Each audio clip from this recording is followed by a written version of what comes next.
Here we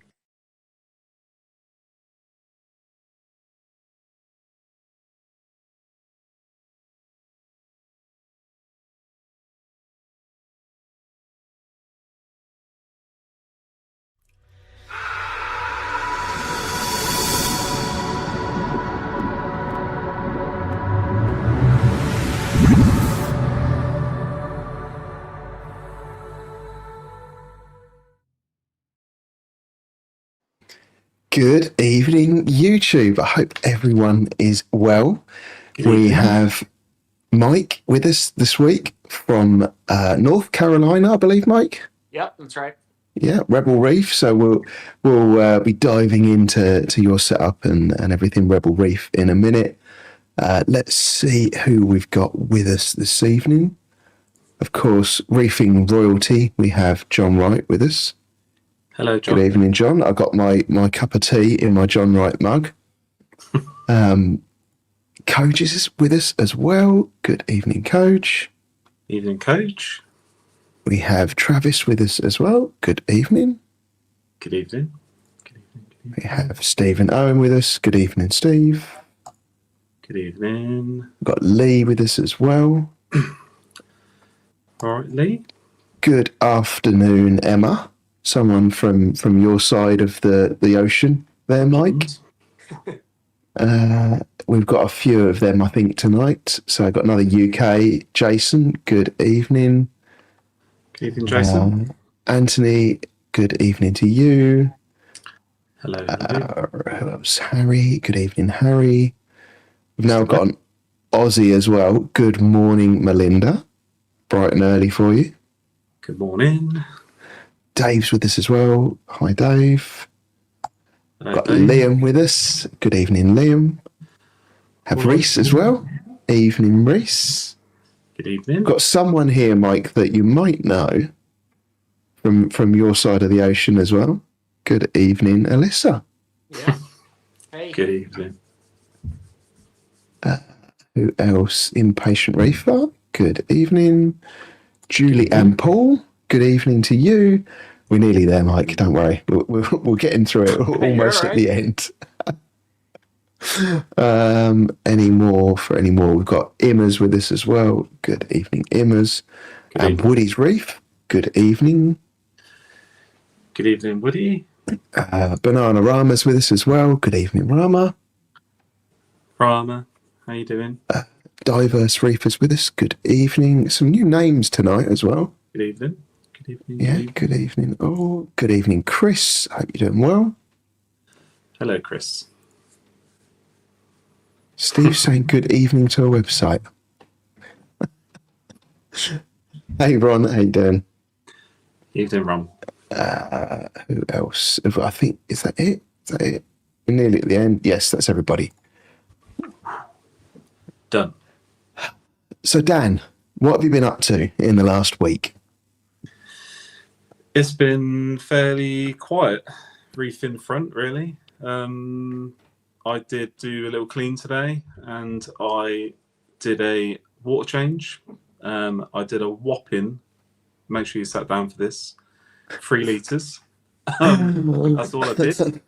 And yeah, did a little water change, just cleaned up, changed the filter floss, bits and pieces, and yeah, it's been quiet. I mean, to be fair, I'm kind of waiting just for the Reefers Network meet, which is sort of just over a week away now. So looking forward to that. Hopefully we'll get some new bits. And yeah, we'll see how we go. But fish are doing good. The panda damsel's still with me. Okay.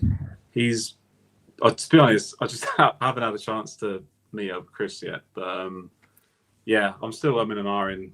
Do I move him on? Do I let him go? I think it's going to be a case of when the next fish goes in, we'll see how he reacts. But to be fair, the pair of them, the fairy wrasse, they've been great, yeah. And the mandarin's still doing well, still eating, and he's out quite a lot, which is nice to see. But yeah, just need a couple more fish, a few more corals, and then I'll be happy, and I'll just let it tick over. I did reach out to Nios in regards to the 2-part because Okay. since I've downsized from the 5 foot and I'm running this, obviously I kept some of the sand, I kept some of the biomedia. That was the only stuff that came over. The rock was new, and most of the water came over from the 5 foot. But yeah, the NIOS is the 2-part's gone out of sync again. Not again. It's the first time I've had it with the NIOS, but my mag just kept dropping and dropping and dropping. But like the calcium was holding firm at 460. I started increasing the dose a little bit for the 2-part, so my calcium ended up at sort of 490, quite high on the higher end. But the mag continued to drop, and it did go down. It suddenly took a dive between a week of testing. And it went down to 1240, which is quite low, really. So Yeah. I did buy some Reef's Elements, just normal magnesium, to sort of supplement it. I have been supplementing it, but not a lot now. Once I got it back up to, I think I went back up to 1380 was where I kind of landed, and then I've just been sort of holding it steady. And I've been testing my mag twice a week at the minute, just to keep an eye on it. But yeah, I'm not sure why. So I did have it on when I was dosing the Red Sea 4-part, I had it a lot faster with that, and that was on the bigger tank. But I don't know. It could just be the tank is just settling. It could just be a random uptake of more mag. I don't really know. But I've reached out to NIOS and asked them, what their kind of thoughts are with it, and what they think I should be doing to kind of mitigate that. And am I doing the right thing by supplementing it? Probably, because I think by now it would have probably dipped below 1200, which wouldn't have been that great. No. I think Was it new gravel? What's that? Was it new sand in the tank? No, so the sand came over. So Okay. I tried to take as much clean. Yeah, I say clean. I tried to take as much sand over that wasn't, when it's like when you start taking sand out, it goes all kind of horrible, doesn't it? But so I took over a bit. I didn't take over tons, but I thought by doing the sand and the biomedia, I was hoping I would take enough biofilm over, regardless of the new rock. But could just be settling, and I have said that to them. But yeah, I'll just keep an eye on it. But apart from that, it's still doing really good. I've still got lots of growth. So like the 2 SPS frags I've got, and some of the LPS are growing really well. So it's not there's an uptake for it. Just I'm a little bit lost as to why the 2-part has gone out of balance so quick. And I've not had it. So I've been doing NIOS 2-part for almost a year now, I think. And it's the first time I've had it sort of go out of sync. So we'll see. But yeah, that's strange. I will keep you posted, and I'll let you know how we get on with that. I'm also at the kind of point now where I'm thinking, in the future, do I just make my own main 3 parts and just do that from going forward? Because I think one, it's going to be easier in the long run. I can control each individual element, which I think is going to, especially at the minute with the way I'm doing it anyway. But yeah, so I'm thinking of doing that in the future. But I'll see what NIOS say and see if there's a kind of remedy they think I should be doing. But we'll see how we go. Yeah, but apart from that, everything's good. Still ticking nicely. Yeah.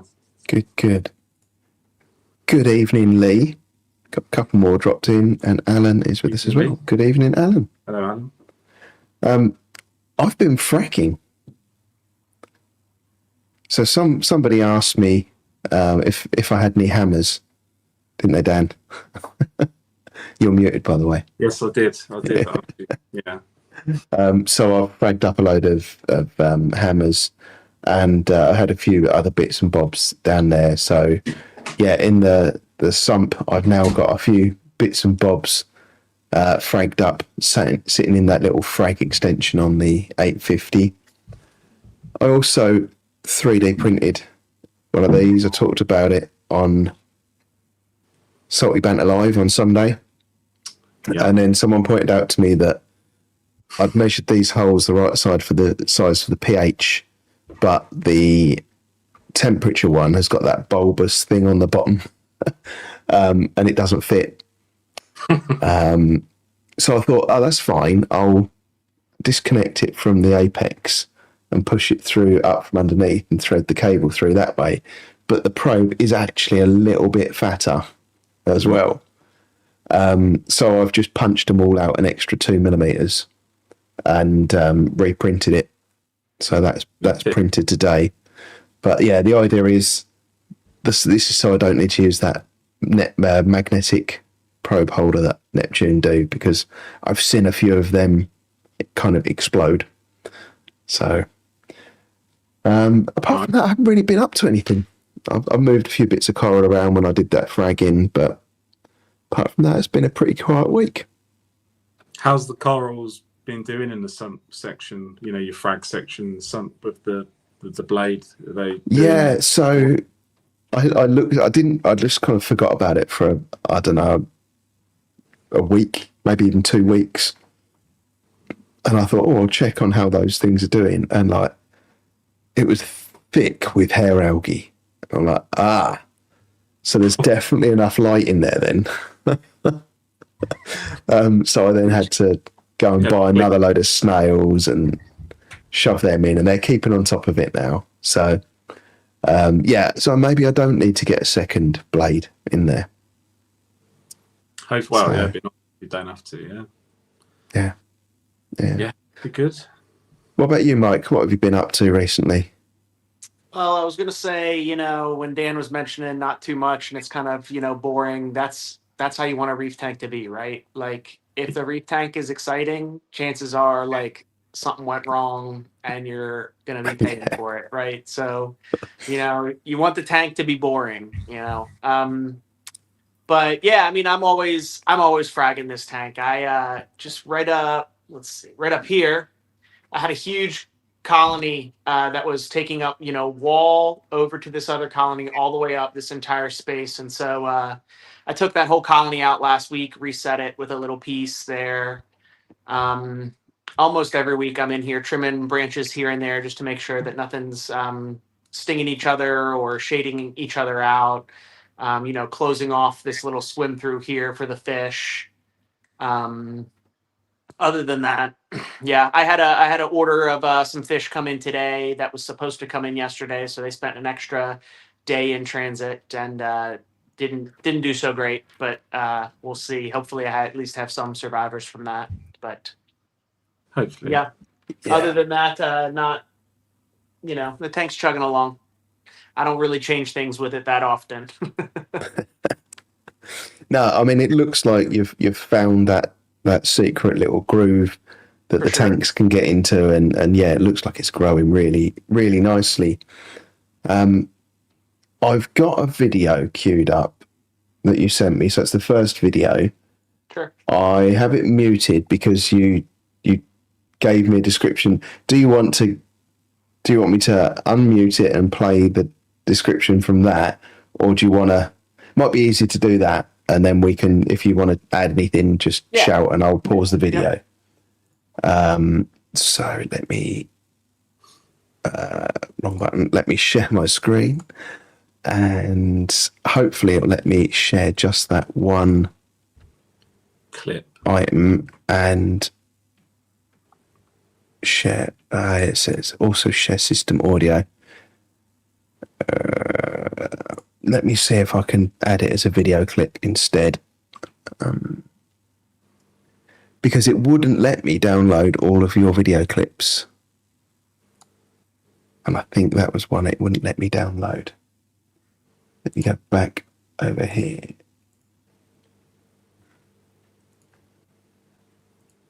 Yeah, it let me download at that time. Wouldn't let me download half of them earlier. So let me add this. Hey, this is Mike, aka Rebel Reef. We'll give you guys a quick little under the hood, front end and back end tour of the system here.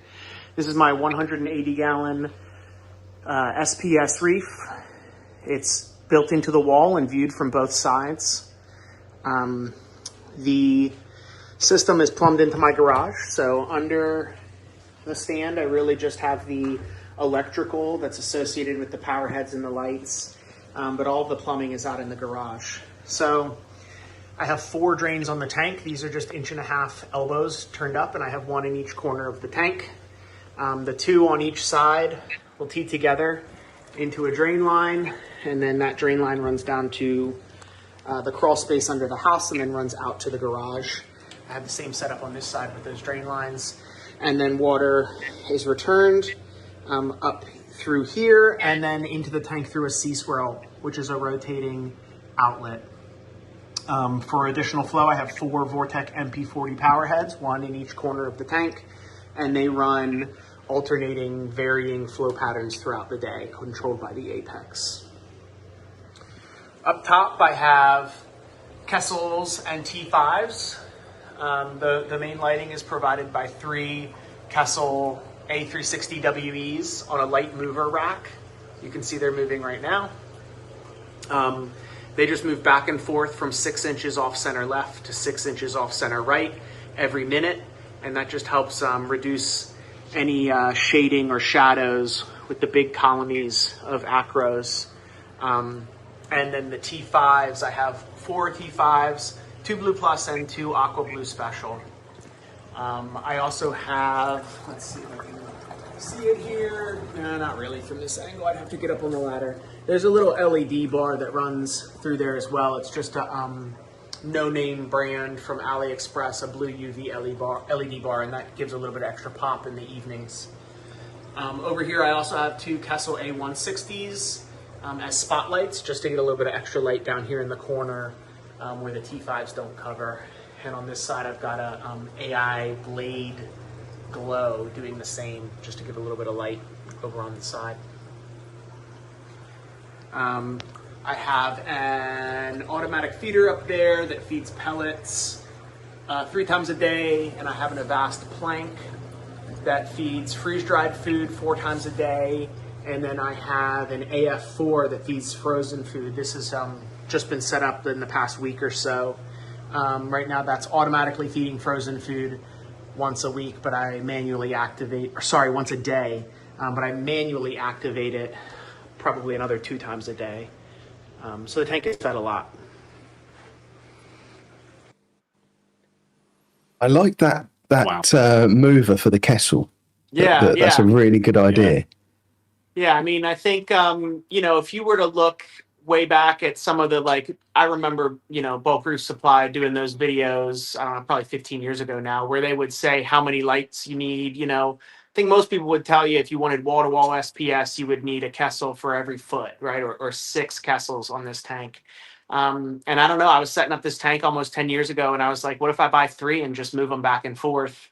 The light mover costs under $300, so less than the cost of 1 additional Kessel, and it would have cost over $1,000 to double my lights, right? I think the corals get a lot out of the not getting constantly blasted by the same intensity as well.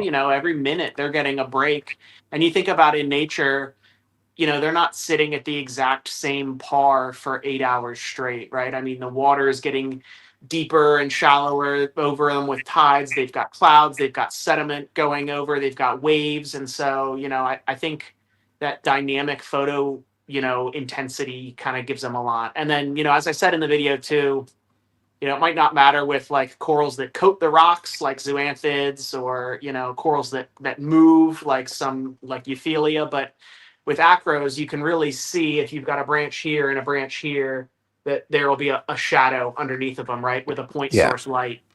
And I love the shimmer of the point source light. I love the dynamic contrast. I like that it's dark in the caves. I like seeing shadows of the corals and the fish down on the sandbed, right? But the negative of that is the shading and shadows on the corals. And when you've got multiple layers of corals over top of each other, first of all, providing that fill light with T5s I think is really important, and then also moving them back and forth I think has been really crucial in making sure the colonies stay healthy while still getting the aesthetic benefits of the point source light.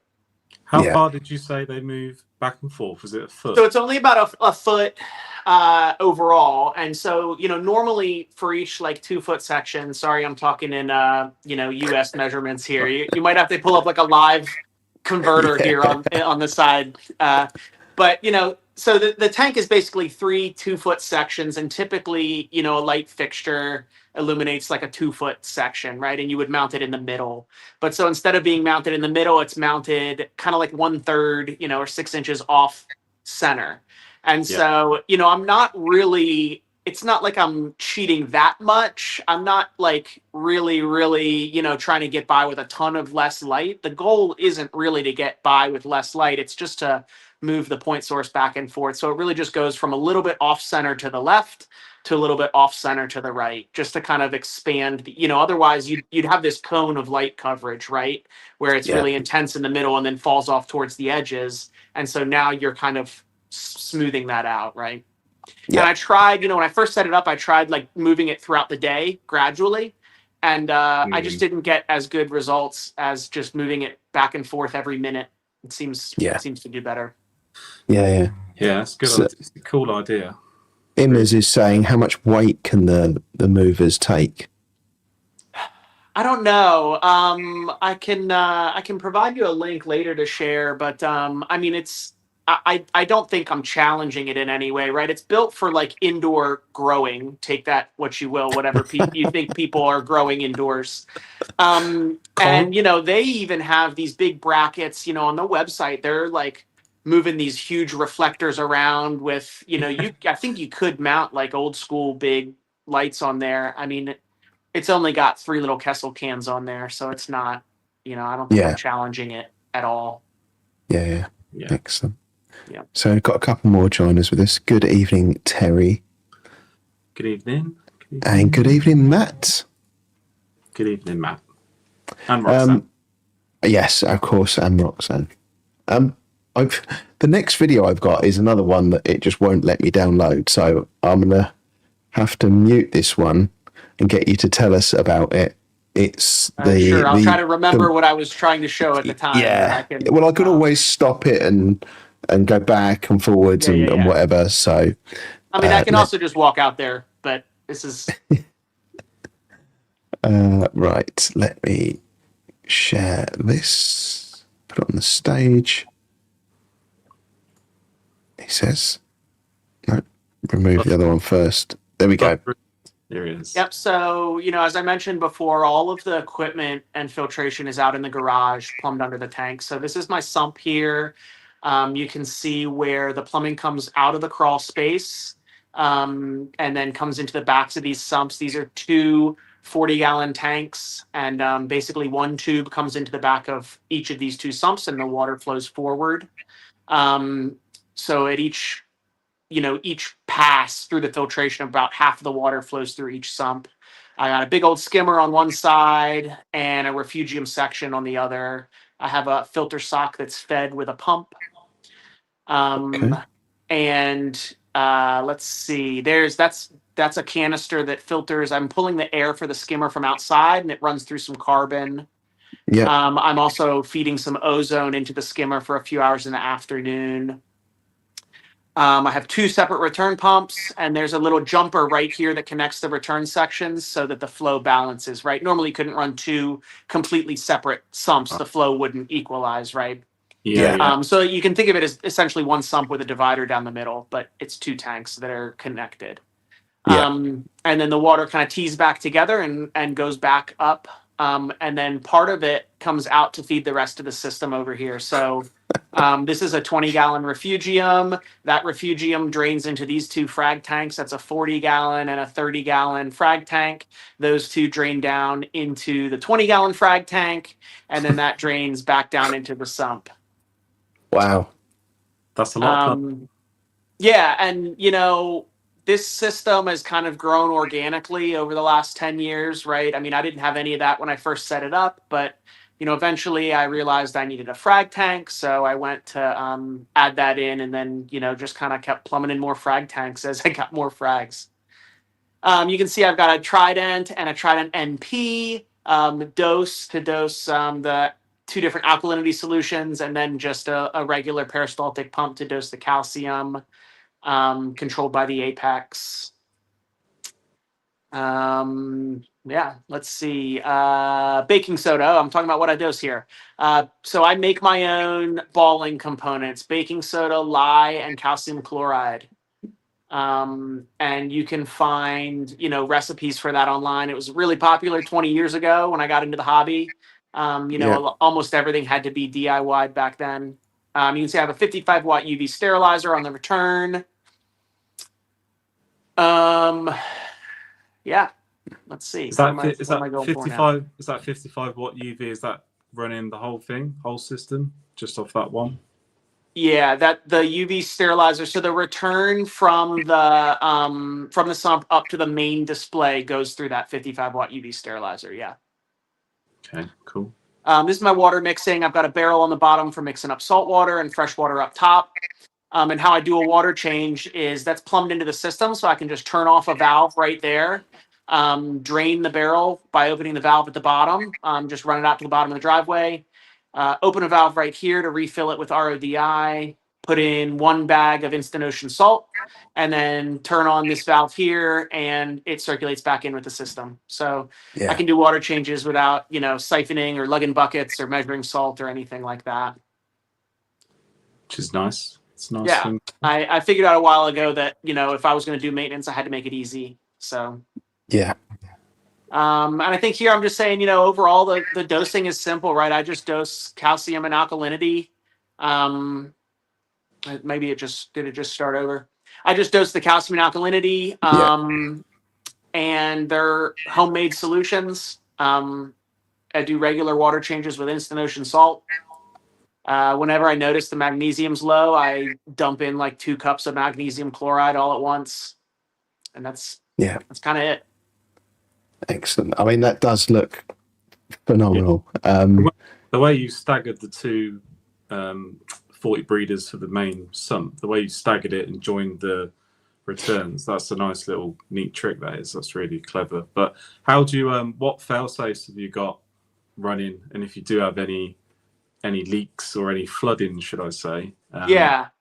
I mean, so how one do of you my things, so I've been doing this for 22 years, and one of my rules is like every time that I have something go wrong or almost go wrong, I put something in place to make sure that that can never happen again. Right. And yeah, so I don't like to rely on myself to remember to clean things or refill things, or if I have to remember to do XYZ, I'm not going to do it. So, I have float switches in my dosing containers. So my Apex texts me, "Hey, dummy, you got to refill your float switch, your dosing containers, right?" Um, I have my auto top off is set up like a dosing pump. So instead of a float switch activating it to tell it to turn on, it's set up to dose X amount of fresh water. And then if the float switch says it's okay, then it overrides it and tells it not to run. Right. So if that float switch were to fail in either direction, it wouldn't completely flood the tank with fresh water in 10 minutes. That's Or, really smart. I would notice, yeah, slowly. And then I also have things programmed into the Apex such that if that float switch is in an unexpected state for more than 8 hours, it'll let me know, right? So, for example, if the tank hasn't called for top off water in 8 hours, it'll let me know because something's wrong. If it Yeah. says the tank has been consistently calling for top off water for over 8 hours, it lets me know because something's wrong, right? So that switch shouldn't be in either of those directions for more than 8 hours, right? So you can get Yeah. creative with those types of things, right? And then, I even have tests to test if the float switches have failed, So when you shut off the pump for feeding, the sump water level rises. That should trigger the float switch to rise, right? So if it doesn't, if you can put in program that says, well, if the return pump's off, but the float switch still says the water level's low, then the float switch is wrong, right? yeah. Um, I have multiple drains on the system, right? I have 4 separate drains. So 1 or 2 of them can clog with algae or a snail or something like that, and the other ones can still handle it. And then they condense into 2 completely separate lines. So even if the pipe under the house gets clogged, I still have an entirely separate drain line going all the way back to the house. The Apex monitors my parameters and gives me updates if anything's out of whack, right? Can try. I'm sure I've got some other stuff. I'll think of it as I go through. But Well, we've got some questions from people that'll give yeah, you yeah, a sure. break from thinking of stuff. Yeah. Got Mark's joined us first. Good evening, Mark. So Code has said, do you notice any loss of traces through the refugium? I dose a very small amount of Keto Grow from Brightwell. The goal of that is to kind of replenish traces that are specifically taken up by algae and macroalgae and refugiums. And I dose a tiny bit. When I say a tiny bit, I think I think I'm dosing a mil a day in 400 gallons. So like Wow. way below the recommended dose.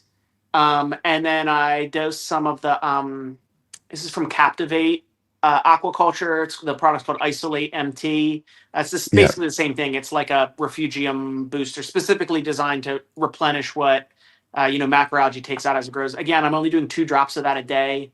Um, I don't I don't really worry. I mean, we can get into this more, but like I don't really worry about trace elements that much. Okay. I think people get way too hung up on them, especially if you're just doing regular water changes.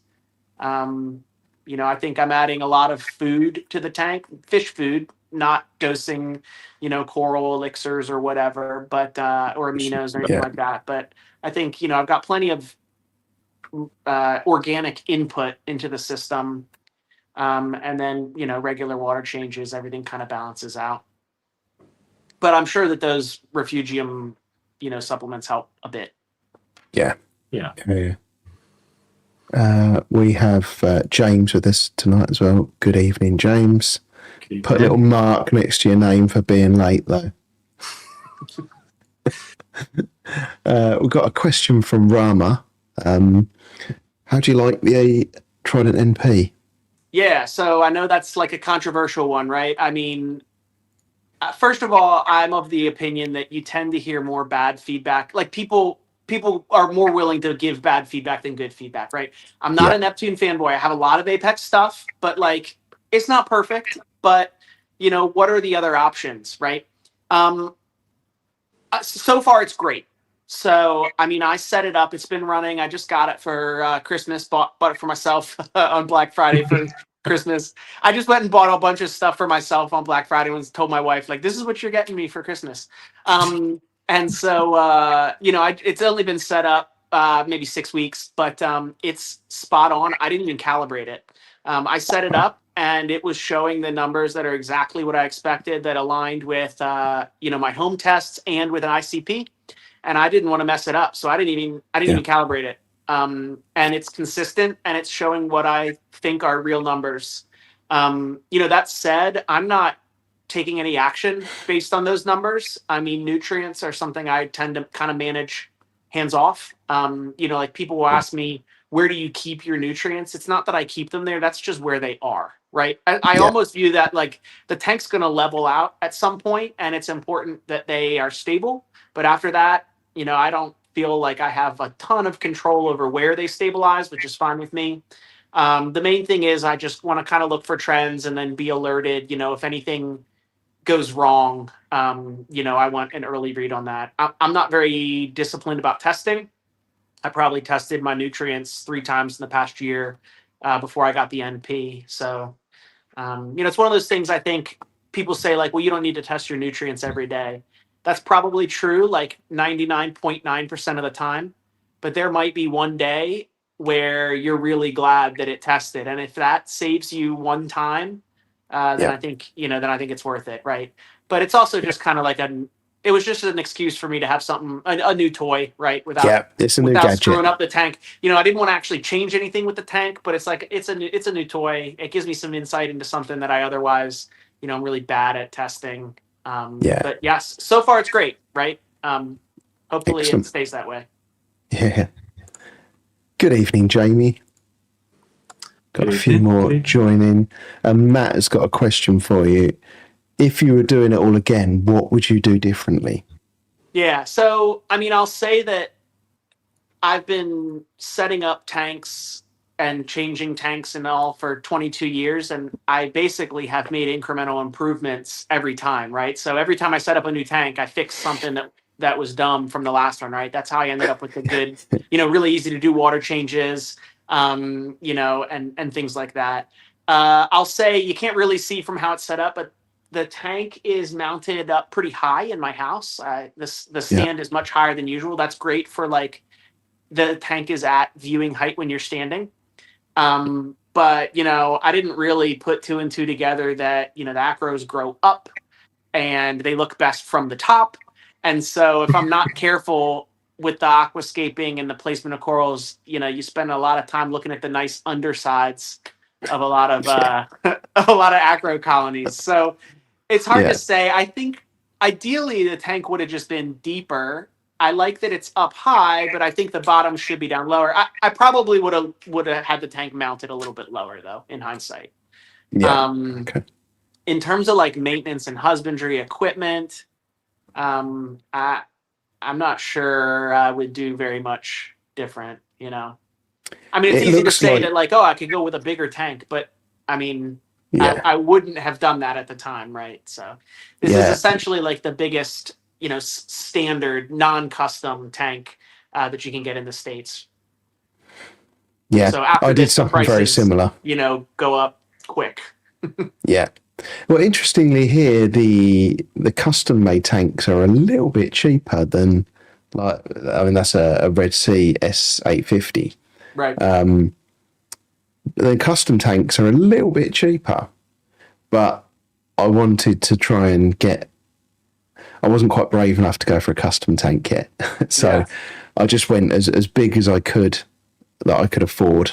Because you've got the S1000 and we've got a company called D&D over here in the UK that do a 7 foot as well.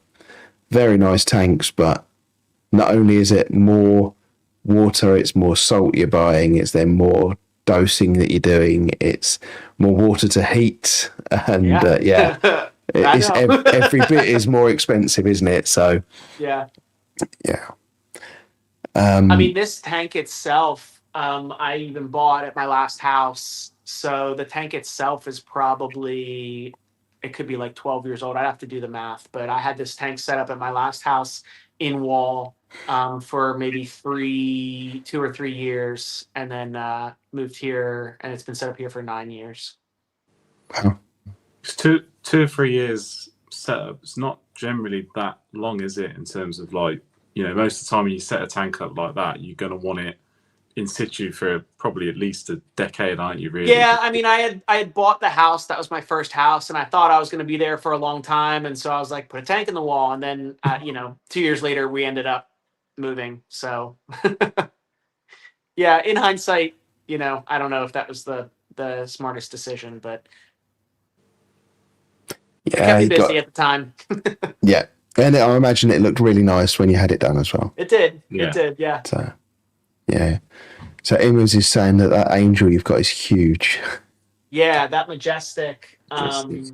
He's the boss for sure.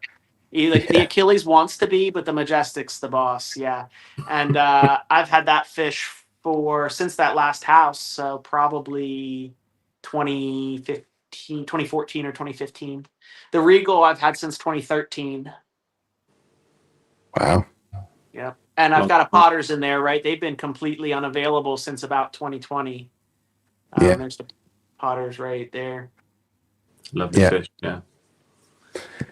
So I've got a comment here from Coach. We're going to have to give you a bit of pretense here. Next weekend, is it next weekend, Dan? Or is it the weekend? I can't remember. Coming up soon. Yeah, not this we're having a live stream with our partners. So there's a whole bunch of us, and we're going to get together with our partners and talk about reefing.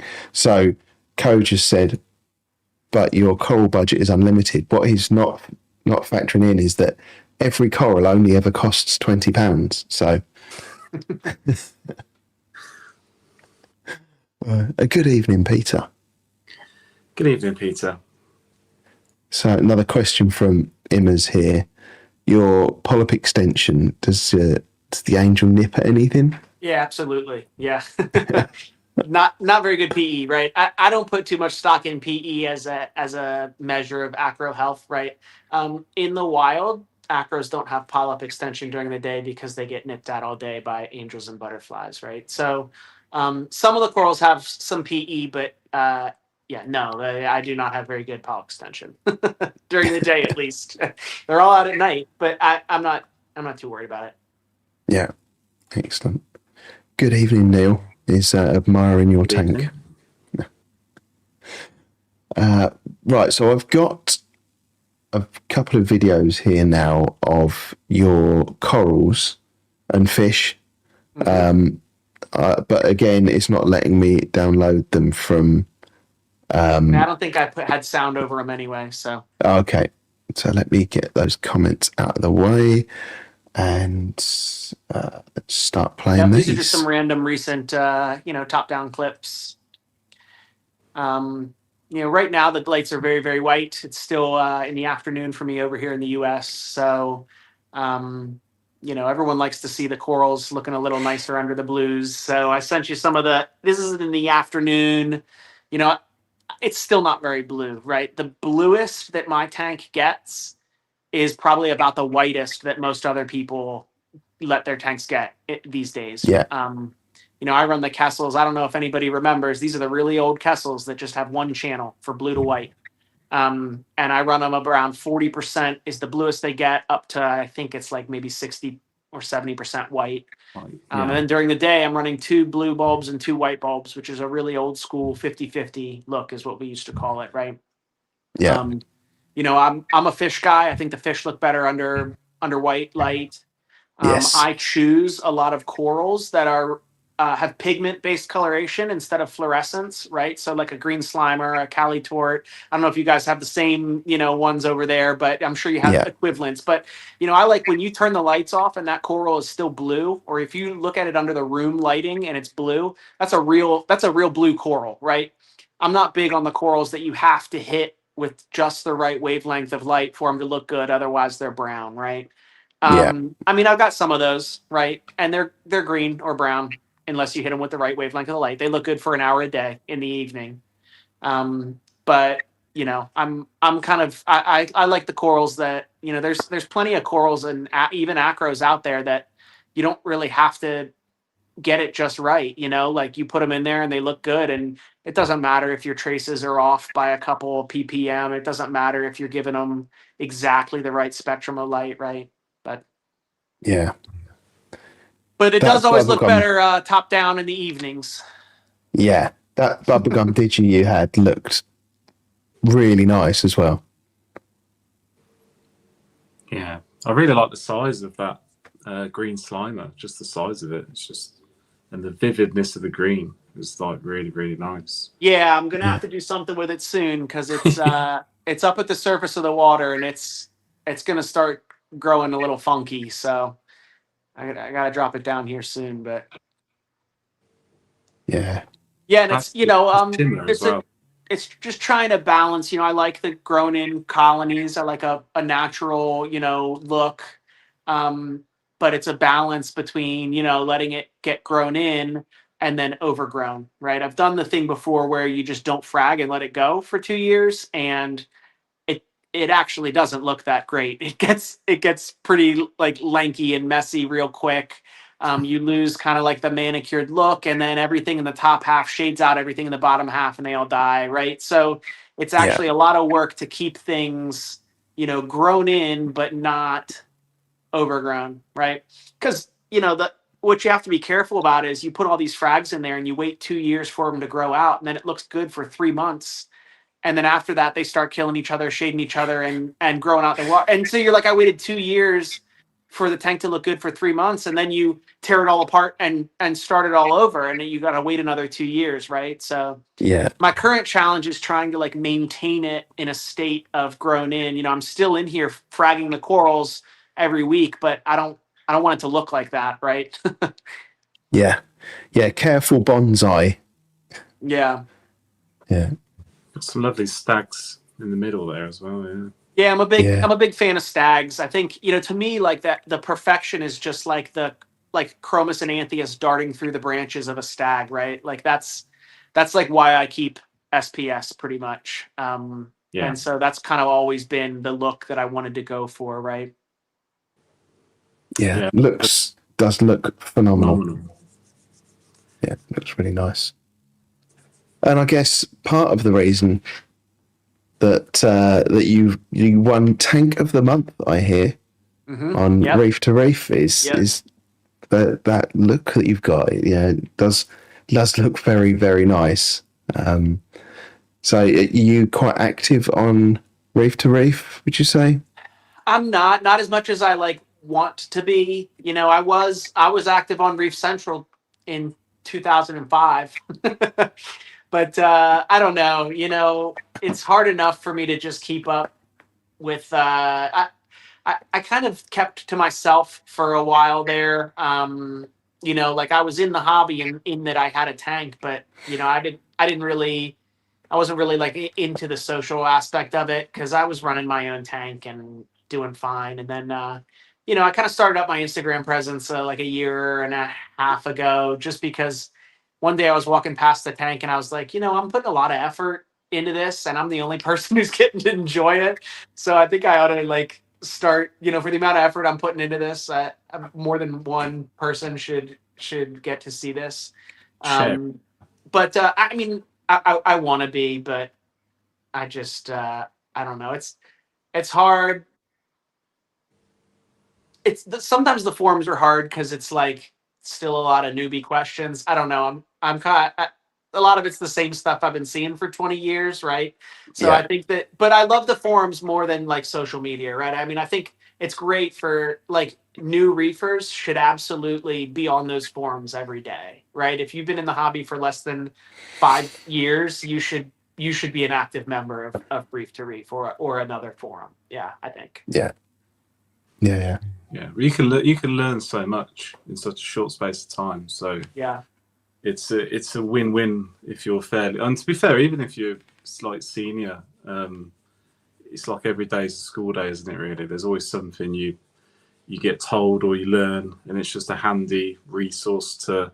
And also, it can save you a lot of hassle as well. That's the thing. Like you can get a lot of Well, tips and yeah, and it's like it's searchable, it's archivable, right? Like you can look back Yeah. at things, you know, you can search for something, you find a thread from 15 years ago that it was your exact issue, right? And you've already got 15 pages of people inputting that, right? yeah, Social media is like ephemeral, right? It's up there and then it's gone the next day and you know, you Yeah. might not even see it. I can, you know, you can follow me on Instagram and I can upload a video and the algorithm might not show it to you, right? So like Yeah. but the you know the forums, like you can go into this forum and you see all the threads, right? So you know, I mean, I like that format better, right? And you can follow along. You know, a thread will keep going for days, weeks, months, years, right? Versus just you know there one day and then gone the next, like social media, right? But Yeah. Yeah. Yeah. So absolutely. why Rebel Reef? There a meaning behind it, or I don't know. Alliteration sounds good. I'm a Star Wars fan. I was thinking it could well be a Star Wars thing. Excellent. Yeah, I'm a Star Wars fan. I like punk rock. So it just kind of and the alliteration. Yeah. Yeah, very Excellent. good. Yeah. And what kind of motivated you to get started in the hobby then? Originally, you said you've been doing it for quite some time, but Yeah, I what mean, lit that you know, from spark? the time I was a kid on beach vacations, I would spend the entire vacation, you know, with my head down, looking in the water, nets and buckets, catching fish in the surf, you know, going to tide pools, seeing how many different things I could catch. You know, I always had pets. I had freshwater fish, lizards, snakes, frogs, and kind of, you know, the culmination, you kind of, as you get more advanced, you kind of move into the direction of saltwater reef, right? Yeah. Um, so I had my first tank, you know, my first saltwater tank in high school, and then I ended up going to a university at the beach for college. I majored in marine biology, worked in a fish store, worked in an ornamental aquaculture lab. You know, so I kind of did. I went hard down that road. Right. It's not what I'm doing for my career now, but you know, at the time that was kind of my focus for a while there. Yeah. What was your sort of first tank sizes? Was there like a particular way or route you went? Was there any sort of trends you were kind of following at the time when you started, or was it just you just wanted something simple and that's how you kind of dip your toe into it originally? Yeah, so I mean, the first thing to understand is that like 22 years ago when I started, there weren't like these kits. Like nowadays, there's a bunch of different brands. They all sell pre-made like tank, stand, sump, pumps, lights, all of that, right? That did not exist at all. And then several years later it existed, but for like 20-gallon tanks, right? This idea of like large systems ready to go is relatively new, right? So Yeah. I mean, at the time, I started with a 75-gallon tank. The most they would throw you was reef ready, which meant that it was drilled. Right. That was the pinnacle of like, you still had to build your own. You could get one of those dinky stands, but like it's going to turn into sawdust the first time it gets wet. You can't fit a sump under it, right? You can't. There were no canopies. There were no, LEDs. So you had to build your own canopy by metal halide retrofits, screw them into the canopy. You had to plumb your own stuff. You had to, I mean, I joke with people that like the only reason I'm an effective homeowner right now is because I know how to do plumbing, electrical. Yeah. I know how to do all this stuff from setting up reef tanks, right? I mean, you had to drill your own tanks. You had to go to the store and find the plumbing pieces and plumb it all together, and build your own stands, canopies, all that stuff, right? You kind of had to design your own system. And obviously, I mean, that stuck with me, right? Like now I cannot imagine like setting up a tank that somebody else designed, right? Like I wouldn't, that would never like work for me, right? Like Yeah. I have to have control over, every aspect of setting up and designing my system, right? So it was a 75-gallon tank. Back then that was normal to get started. I mean, I think that's the other thing too is, people, it's smaller tanks are a lot more popular these days. Like back then a 30 or a 40-gallon tank was like a strange curiosity, right? And it was like you're a unique challenge of running a nano tank, but a normal tank would have been a 75, a 120, or a 125 gallons, which is, a 4 to 6 foot.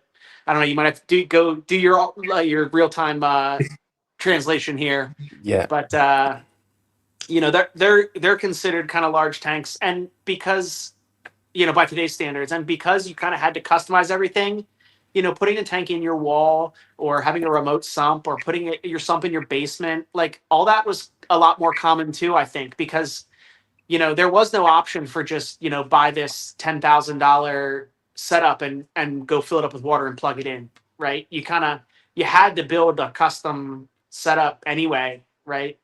Yeah. Even that first tank, I've also joked too. I've never had all my stuff under the stand. That first setup, it was in my parents' basement, and I cut a hole in the wall and put my sump in my dad's workshop on the other side of the wall. So every tank I've ever had, I've been spoiled to have kind of like a workroom, situation. I don't know how people fit it all under the stand. I've never even tried to do that. Yeah. I mean, that's got quite a bit of space, and it's very full, very, very full. So Yeah. Yeah, it does get full quite quick, doesn't it? So Rama's just asked a question. What's your favourite fish and favourite coral? And then he's followed it up with, what's the naughtiest fish as well? I mean, it's hard, right? Favorite fish. I mean, so I love that majestic angel, right?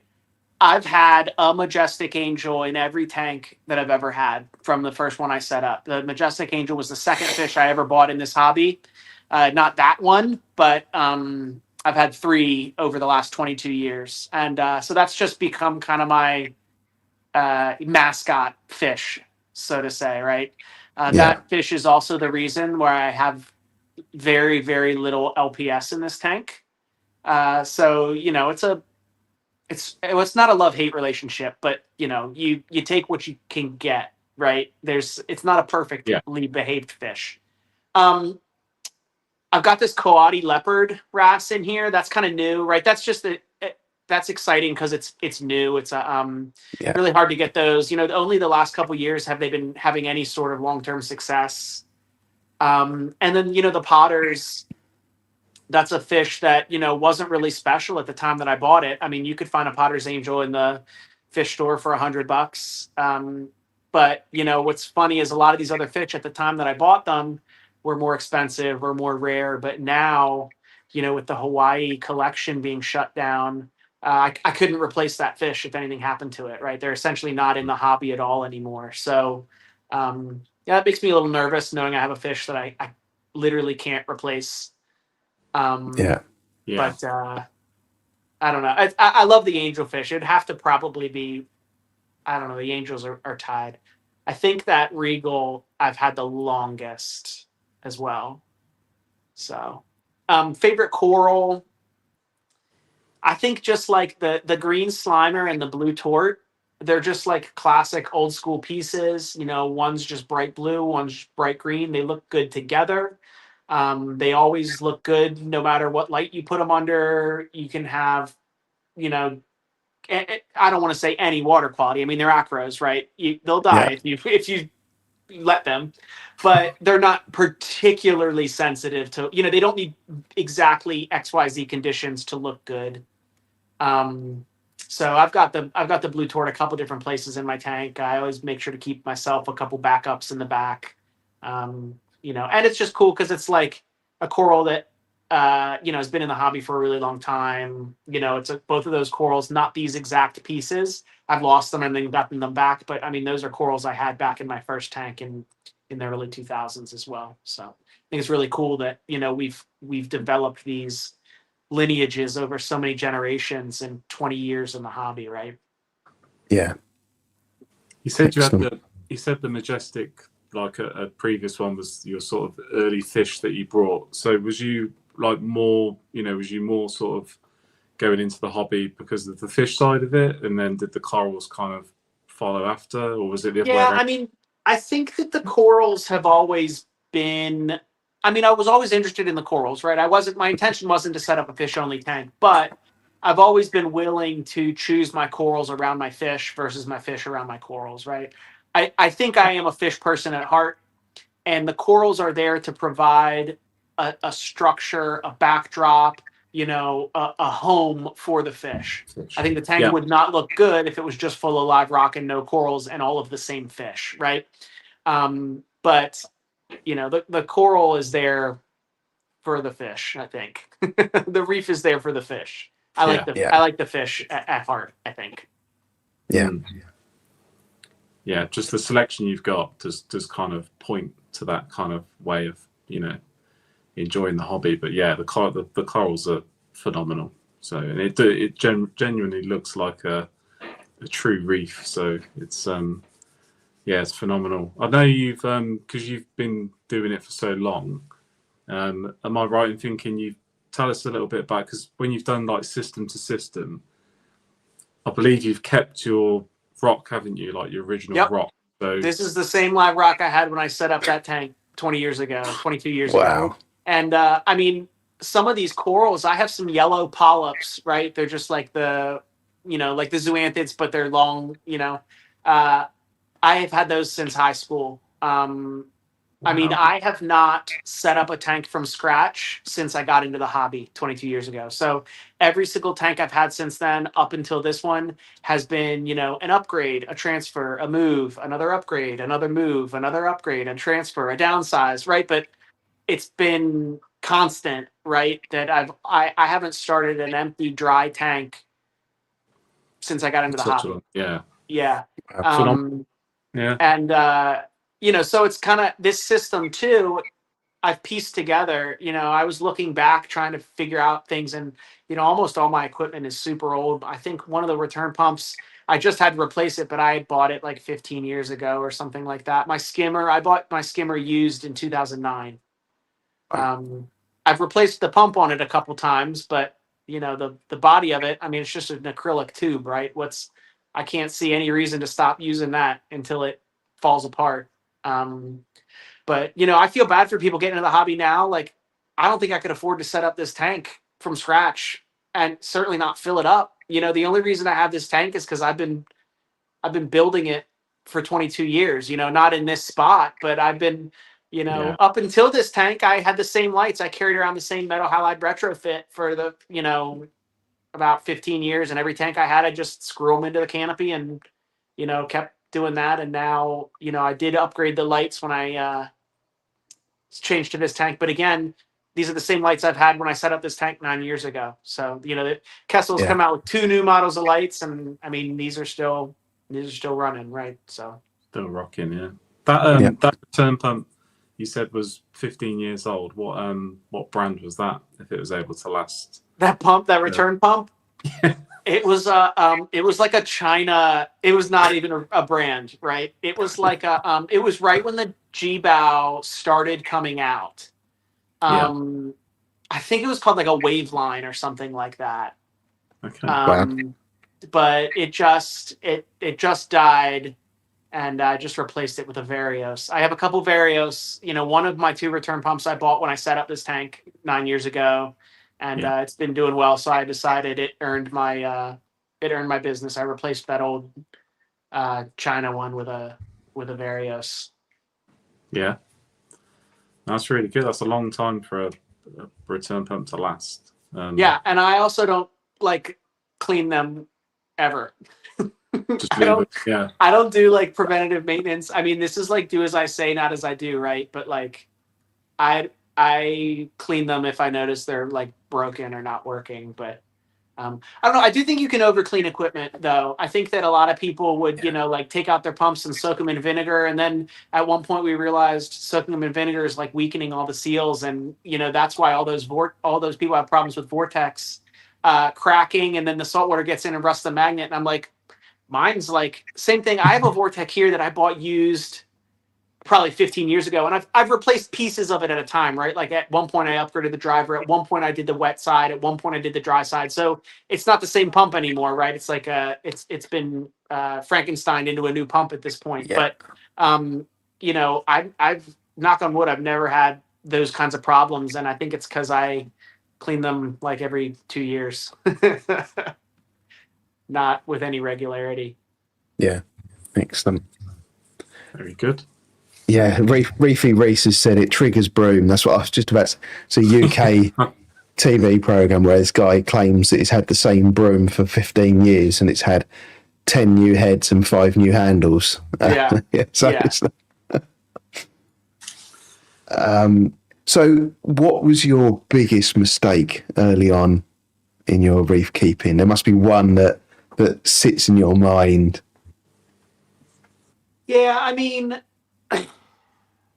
I think, well, I'll say it took me 15 years to figure out that corals hate GFO and stop using GFO.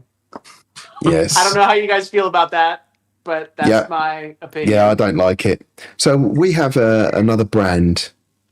I'm sure you guys get it as well. The Nios Fozzie X. Mm-hmm. And it's much. So the one thing I've found with like Ralphos is it's really aggressive. It pulls out everything immediately, really hard, and then is useless. But the Fozzie X is much bigger chunks. They're like pellets rather than powder, and it's much slower. It doesn't have that instant impact, but it lasts longer and it's much more mellow. But saying that, I don't use that either. I just use a bit of lanthanum in my roller mat every now and then. Yep. And treat it like that now. Yeah, and I think I struggled a lot. I was not successful with Acropora until this tank setup, and this is the tank setup where I decided like I was going to really get serious with it. I had a mixed reef for the first, I don't know, almost 15 years in the hobby probably, and where I would have a couple acros and they would do okay for a little bit and then not, right? It never got to the point where like I needed to frag them because they would die before they got that big. And I think a lot of people struggle with that, right? And I think, part of that is just that, you need to like you need to go 2 years without like making a mistake or crashing the tank or something like that, right? I think alkalinity is a big part of that. All it takes, you can be really astute about testing and stay on top of your water parameters for a year or 18 months. And then if something happens in your life, you slip off. Of course, the week or two that you slip off on testing is the week or two that some dumb thing's going to happen. And then, you don't catch it for 3 weeks. And before you know it, the corals look bad. You test your alkalinity, it's 5 DKH, and, it's too late, right? Yeah. So I mean, I did that multiple times, right? I did that just because I, stocked the tank with corals and wasn't ready for them to start growing and using the alkalinity. I did that because I forgot to refill my dosing containers. I did that because I ran out of CO2 in the calcium reactor. I did that because my cat chewed a hole in the line of the calcium reactor. So there's lots of ways to like have a problem, with that, right? Yeah, Um, and that's why I do two-part now and have alarms on there, to make sure it's refilled. And my Trident tests alkalinity 6 times a day. This system goes through about 3 DKH of alkalinity in a day. So, I think a lot of times people think that testing 6 times a day is, a lot more than is needed, but not when, if I go a day without dosing, I'm probably going to crash this whole tank, right? If something's wrong with my dosing, I need to know immediately.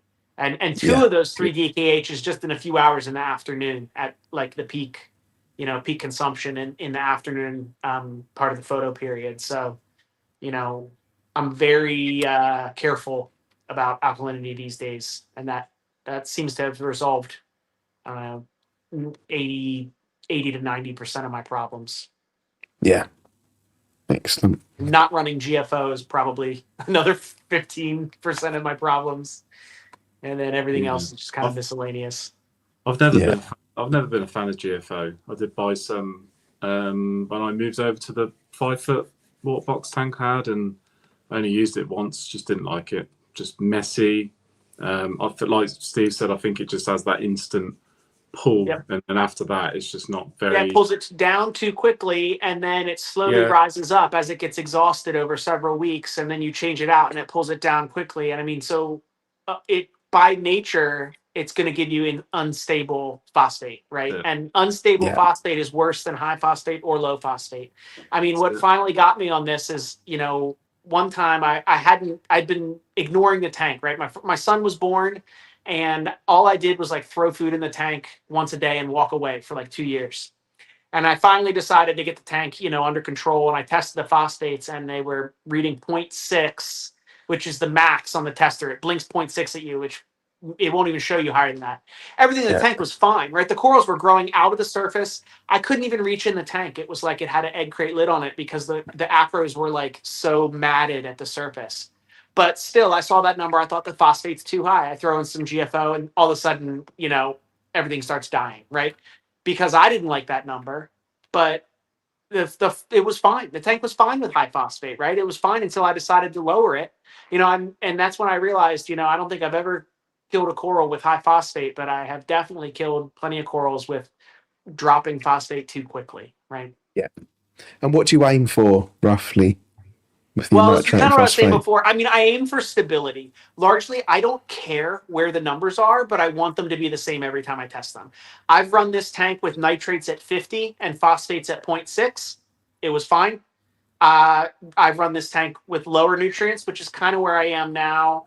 Right now, my nitrates are around 1 to 3 ppm, and the phosphate is around 0.08 to zero point 0.1. I think some people say that's high. I really don't think that's high. Once you get down to like 0.05, that starts to make me nervous because typically the testers have a range of error of Yeah, of a couple points, right? So 0.05 could be 0.02, which I think is getting very close to danger, right? So, and I don't see any. I don't think there's anything wrong with being, you know, zero point 0.1. I think it's safer. yeah. And I think the general thought in the hobby now is that that little bit higher is much better because, like you say, it gives you that bit more of a safety buffer before you're at zero, Yeah, basically. yeah. So yeah, yeah, I try and aim. I think I'm 0.12 at the moment. I try and aim at about zero point 0.1, but again, I don't want to just change really quickly. So Right. But yeah, I mean, I'd rather be at 0.2 than 0.02. It's yeah, just, I don't think and it's not going to, nothing bad's going to happen. Right. I mean, I get it a little bit. If you just set up your tank and your tank is full of dry rock and there's no, coral and algae or coral, and you've got yeah, high nitrate and phosphate, yeah, your tank's going to get ugly quick, right? Yeah. I mean, I don't think that you can get away with 0.6 phosphate and 50 nitrates if you don't have a tank full of coral, right? Yeah. But if you've got established live rock, algae is a primary colonizer, so it's going to take up any virgin substrate. But if you've got bacteria and coralline algae and corals covering the substrate, then nutrients can be high, and algae will still not grow. Keep at bay. Yeah. Yeah. Yeah. Yeah. So my next question on the list is, what reefing equipment is like non-negotiable? You absolutely have to have it for you. I mean, for me, I'd always run a skimmer. I know there are people that don't run skimmers. I don't Yeah. run skimmers on like a small softy tank or whatever. But if I had a 40-gallon softy tank, I don't think you need a skimmer. But maybe that's just like my old school. What was pounded into me. To me, that's like the filter, right? Yeah. I try to remove, like, process and remove the waste before it breaks down. So I don't like detritus. I try to remove detritus from my system. It's kind of an old school like bare bottom methodology, where the idea was to keep waste suspended and filter it out before it breaks down, right? I have sand, but I still kind of follow that methodology. I think it's good for getting rid of like complex compounds, like fats and water, DOC, and I think that kind of stuff builds up in our tanks. We don't test for it, but I think there's a lot of that kind of stuff that builds up over time, and that is very different than the natural water chemistry, right? I think that there's a lot of these like more complex organic compounds and water, tannins and things like that build up in our systems and we don't even test for. And you can run an Yeah. ICP and it looks perfect, but meanwhile, you've got all this other stuff in there that doesn't build up in nature, right? Yeah. Side benefit of keeping the water well oxygenated, I think is important. I agree. I mean, I love my Trident. Like I said before, it's saved my butt many times. Is it perfect? No, but what is? It's a complicated piece of equipment with multiple moving parts. But I don't think my tank would be the tank it is without the Trident as well. Yeah. Or any sort of automated alkalinity monitoring. At the time, that was kind of the one. I had a KH Guardian when it first came out because that was the first kind of automated alkalinity monitor that was available. And then I switched to the Trident when it came out. I'll probably get a Maven if Hydros ever releases it, just so that I can have a level of redundancy, a new toy to play with without screwing up the tank. But Yeah. I think that automated testing you got to know your personality, right? Like I'm not good at keeping up with testing. Before I had the Trident, I forced myself to test alkalinity every day. But that was before I had kids. I'm sure I wouldn't. Yeah. I'm sure I wouldn't still be doing that. So I absolutely would have crashed the tank a couple times in the last couple years without the Trident. Yeah. yeah, and Travis has preempted my next question. What about an aqua whiz? Yeah. So I just started hearing about this like the past couple weeks. So I am intrigued by. I want more data and I want to test more often. I would test alkalinity every minute if I could, right? I would love to be testing alkalinity every hour. Right now, I test it 6 times a day. I'm doing that thing where you kind of fudge the code where you can test more than the schedule. Yeah. I used to be able to buy just the Trident reagent A from ABC Reagents, but they don't sell just the reagent A. So basically, I'm going through reagent faster, and I'm wasting calcium and magnesium reagent because I'm testing alkalinity more often. So I've started to think about another option for testing alkalinity more often. It doesn't use. My understanding is that it probably uses a pH probe. Yeah. Yeah. So I don't love pH probes. they're kind of a pain. I mean, that was one of the reasons I moved away from the KH Guardian. Again, this was, I don't know, 7 or 8 years ago, right? So, um, no, this is not AquaWiz specific, but pH probes, they drift. Sometimes you get one that just it's good for 2 years. Sometimes you get one that is good for 3 months, and then it needs to be Yeah. recalibrated. And you recalibrate it, and it's not holding calibration. And I think I went through like 3 probes in a year on the KH Guardian, and I was just like, forget this. I didn't trust it enough to be like making decisions based on that.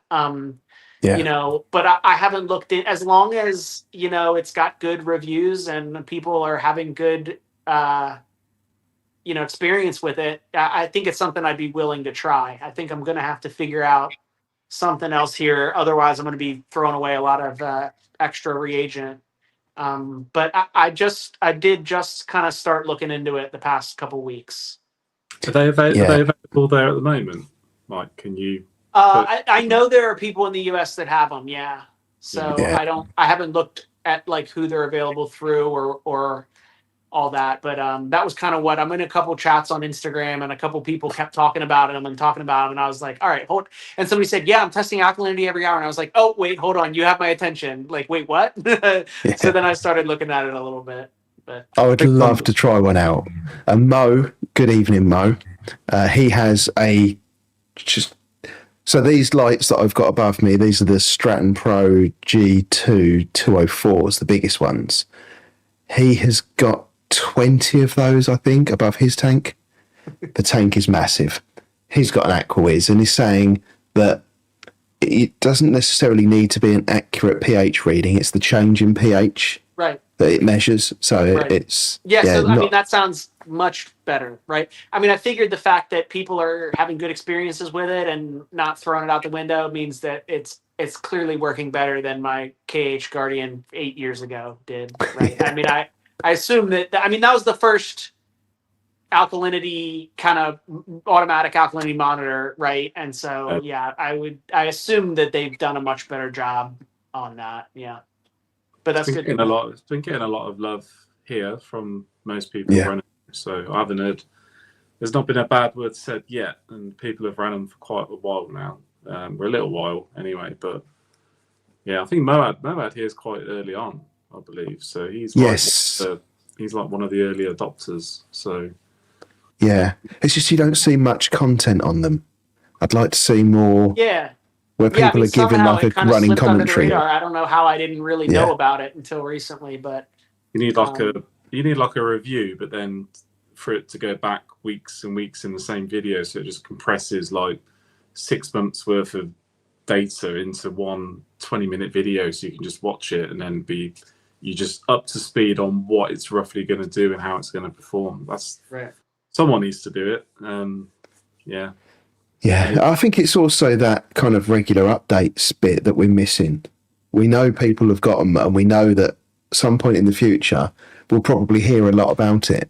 But at the moment, we're hearing nothing, and I think that might be stalling. That's probably good, though, right? I mean, I think if it had problems, you'd probably hear about that, right? Kind of what I was saying before. You tend to hear people tend to report bad experiences more than good. So the fact that we're not hearing a lot about it maybe is a good thing.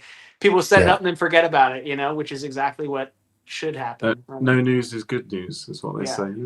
Yeah. Yes. Yeah. So we kind of went off on a little bit of a tangent there about what was the best piece of equipment ever in your mind. What's the other side of that? What's the thing you've bought and you thought, why the hell did I buy this? Oh, God. Neptune flow sensors. I thought it was going to be really cool to put the 2-inch flow sensors in my return line and my drain line. So I was, again, a level of redundancy, right? I want to know if the flow rates are adding up correctly, if there is flow, if a drain's clogged. They're just not like accurate enough for that. They get clogged. I mean, these are like systems full of life, right? I've got vermitids growing in my pipes. I've got, all sorts of, things getting in the water. It's not sterile, clean water. And so a flywheel inside there, I mean, it it saps the flow. It doesn't read very well anyway. It needs to be cleaned. You know, one strand of ketomorpha, one little squiggle of ketomorpha will lock it up. And so, you know, every week it was saying 0, and you know, it's just not true. And so Yeah. it's just not reliable enough. It needs, again, I need things that are low maintenance. I'm not going to take apart my plumbing and clean a flow sensor every week. My goal is to never do that. Right. Yeah. So if, and then to top it off, they use, this probably isn't a problem for you, but they use British threaded ends. And so I can't get unions to swap them out. So they're still there. What I did is I took a screwdriver and I shoved a screwdriver in and busted out the entire middle of it and just broke it and then put it, but I have to, it's got to still be there because I can't find a union that can swap it out. Right.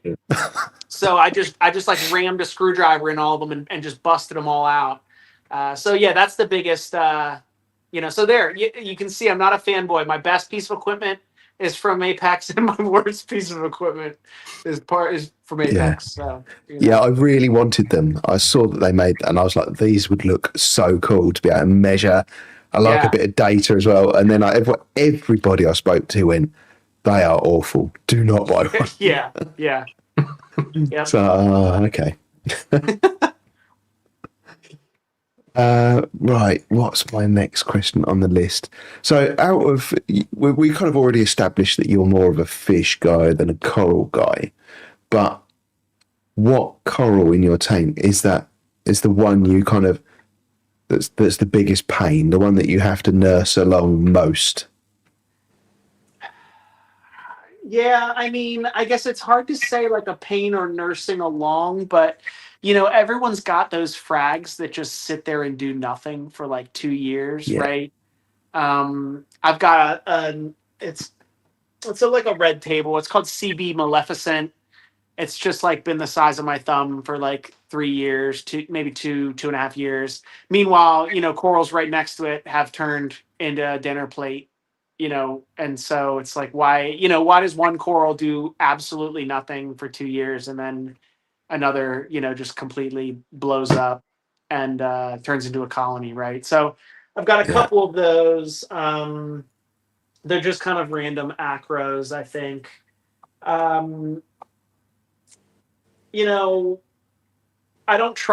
don't really try to keep a lot of the LPS because I refer to them as angelfish food, right? Like acans, scolies, open brains, all that stuff is just angelfish food. Every couple years I throw a frag of zoanthids in here. It's gone by the end of the day. I think that's the Regal that does that. Yeah. I'm careful to not put like encrusters on the rock work. I have Monte Cap on its own island.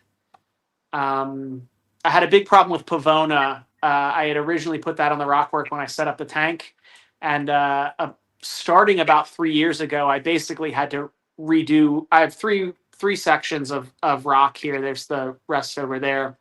And I basically had to redo one section at a time to completely remove the Pavona because it was just slowly overtaking everything. Yeah. Wow. So I'm careful to not put, corals that can get out of control onto the main rock structure. Yeah. John's asking, have you ever regretted buying a fish?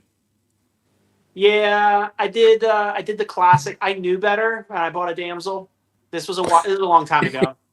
It was one of these ones that it was like neon orange and like bright blue. I think its species name is like Crossy. I forget the genus is like Neoglyphiodon or whatever. I don't know. It's this beautiful bright orange and blue thing, right? And I put it in my tank. And of course, over the next like year, it turned brown. So it was just a brown fish. And then one day I came home and I didn't see any of my fish in my tank. And again, this is not the same tank, not the same fish, but I came home and my tank looked like it had no fish in it at all. And I realized that one damsel was just patrolling back and forth and keeping every single fish in hiding under the rocks. And like that one day, he was fine until just like one day it woke up and chose violence and decided that the entire tank belonged to itself. And so obviously, but I mean, that's like I think everyone knows. Like I knew not to buy a damsel, right? Like I can't even say that like I was a newbie and like did it and didn't know any better. I knew that I shouldn't buy a damsel, but I did it anyway. And yeah, so that turned out Was it not a bit? great. I'd imagine it was a bit of a heart-stopping moment when you walked in and realised you couldn't see any of your main fish.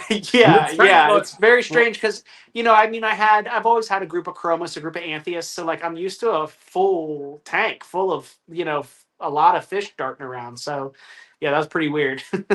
Yeah. Luckily, they were all there, right? It's not that he killed them all or chased them all out; they were just hiding. But yeah, Yeah, I mean, it would be really bad if the damsel had like chased them out of so they jumped out of the tank or something. yeah.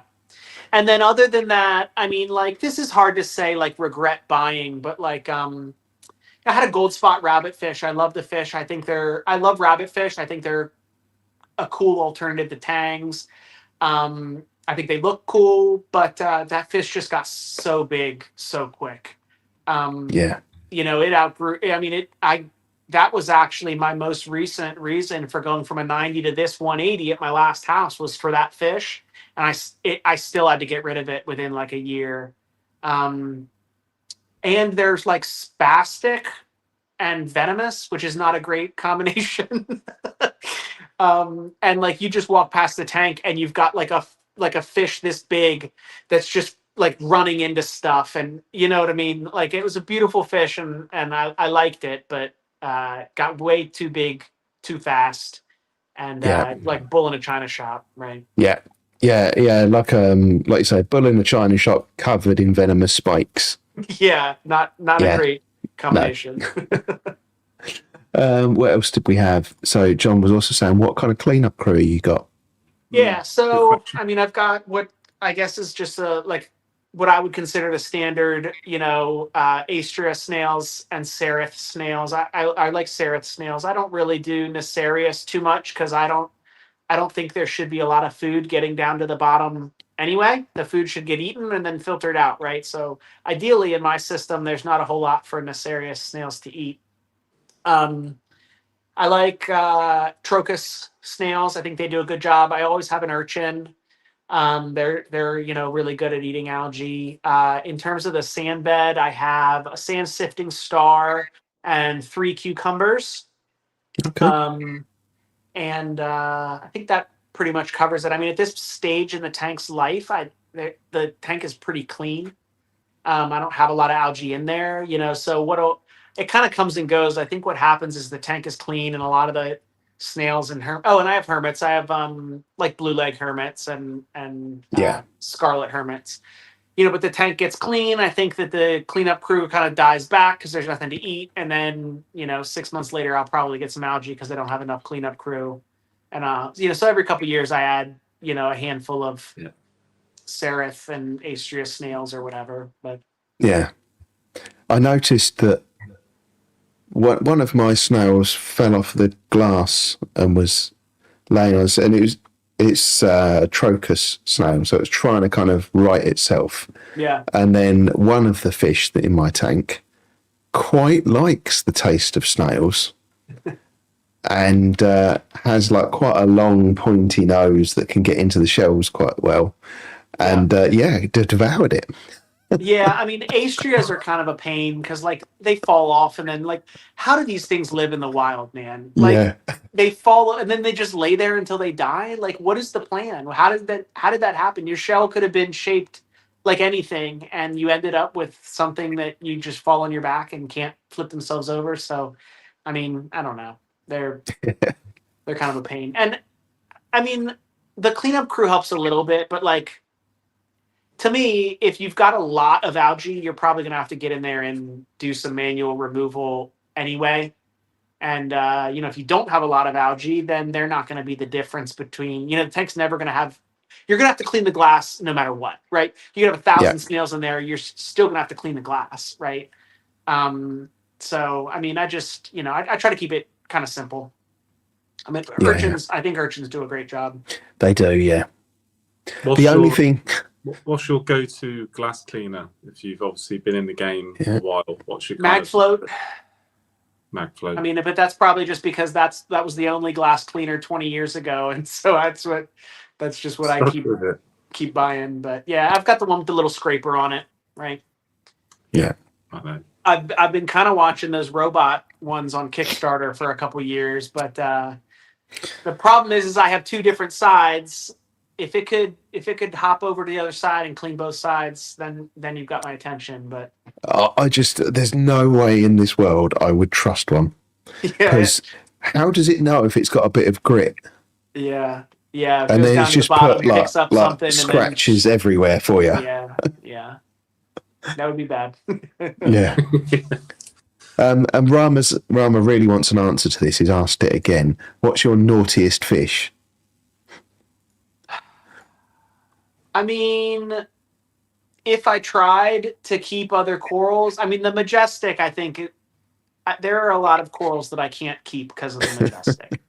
I mean, he slowly increases. Like I used to have some Duncans, but and I can't really keep Duncans anymore.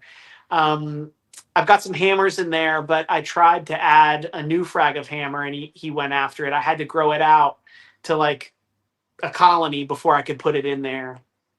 Um, the leopard wrasse kind of makes a mess. Like every night before it goes to bed, it just flops around in the sand for like 30 minutes. So like the whole tank just clouds up, around bedtime. And that was just funny because like you see it in the morning too, with just like its head stuck in the sand. Like it's like it's got its covers pulled over its head. Like just 5 more minutes, right? Like it's just shoved its head under and is the rest of its body sticking out.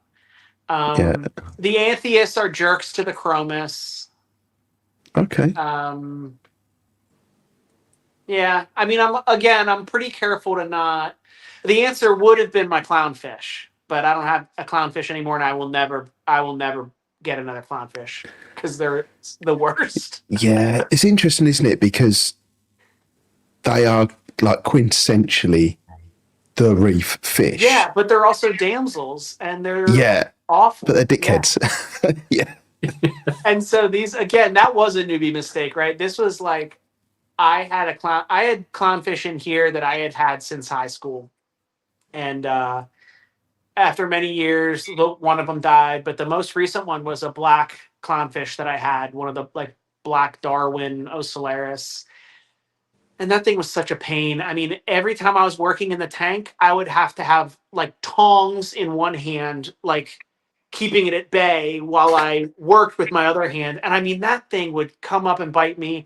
And like, there are times when like I was swatting at that thing, like I wanted to kill it, right? I was just like, I hope I catch you with these tweezers, like I'm in here trying to get it, knocking into stuff. And, you're trying to place something or frag something and it bites right here and you go, and then knock over a colony and like, I mean, that thing, I'm not sad that fish is gone. Anyone that says they've got problems of clownfish always reminds me of Jason on the Discord. Yeah. He has nothing but the same problems, just absolutely hates them. Yeah. And what's funny, so I told you, I used to work in an ornamental aquaculture lab in college. And so I was responsible for like cleaning and feeding like an entire lab full of breeding pairs of clownfish.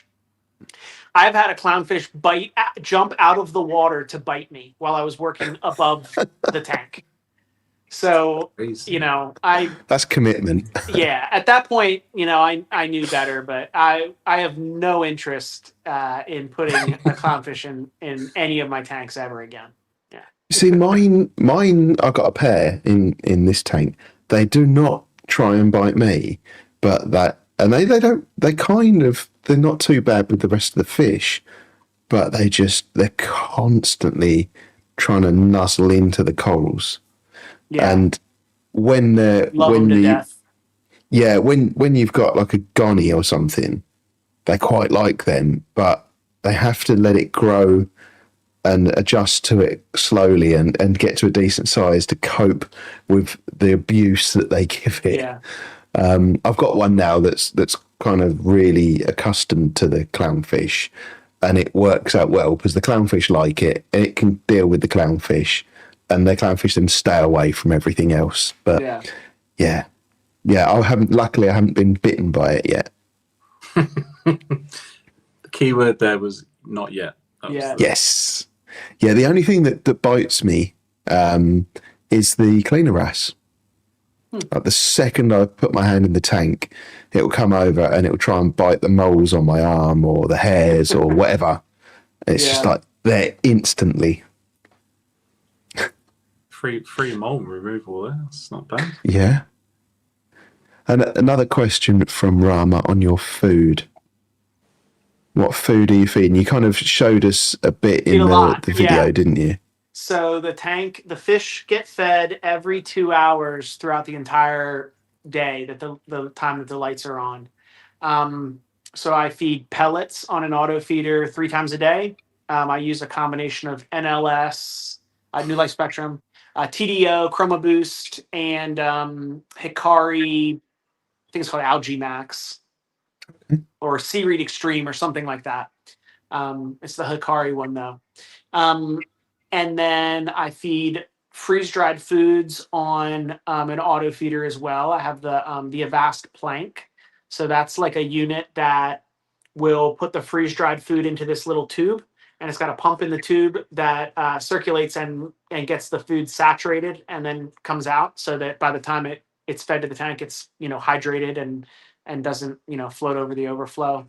That goes off 4 times a day, I think. And that feeds something called reef jerky, which is just like a plankton blend. And then I also put mysis and calanus into there. And then frozen food, I feed frozen food 2 to 3 times a day.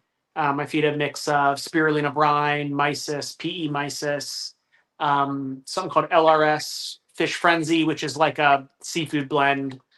And another one called Lifeline Herbivore, which is kind of like, it's like chopped up fish meat soaked in vitamins. That's a lot of different foods. Yeah. So do you mix them all together and then dose that mix, or do you dose them at different times? So I go through, I do them in rotation. That said, I just set up the automatic frozen fish food feeder, the AF4, like 2 weeks ago. And the way that works is, you can keep like a container of food in there that it'll feed from. So I've started using that as well. So in there, I've basically got like the mysis and brine in there, like as a staple.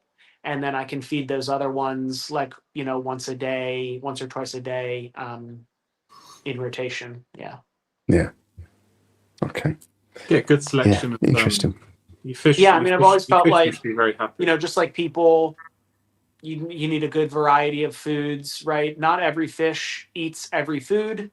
Some of them definitely have preferences. So I just want to make sure everyone's getting something that they like. I don't necessarily, you think fish in the wild, like they're not eating like one species of shrimp all day, every day, right? I mean, even the planktivores are eating all sorts of different kinds of plankton, right? So just mysis shrimp, yeah, that's a great staple, but I'm sure that's not, nutritionally complete. So yeah, I mean, I've always been a big fan of variety. Yeah. Ram, is that trying to get me to ask you another question, but he wasn't paying attention. You've already told us twice that you've got one. Yep, I did. I got that for Black Friday. That was one. That was exactly one of my Black Friday purchases. Yep. Yeah.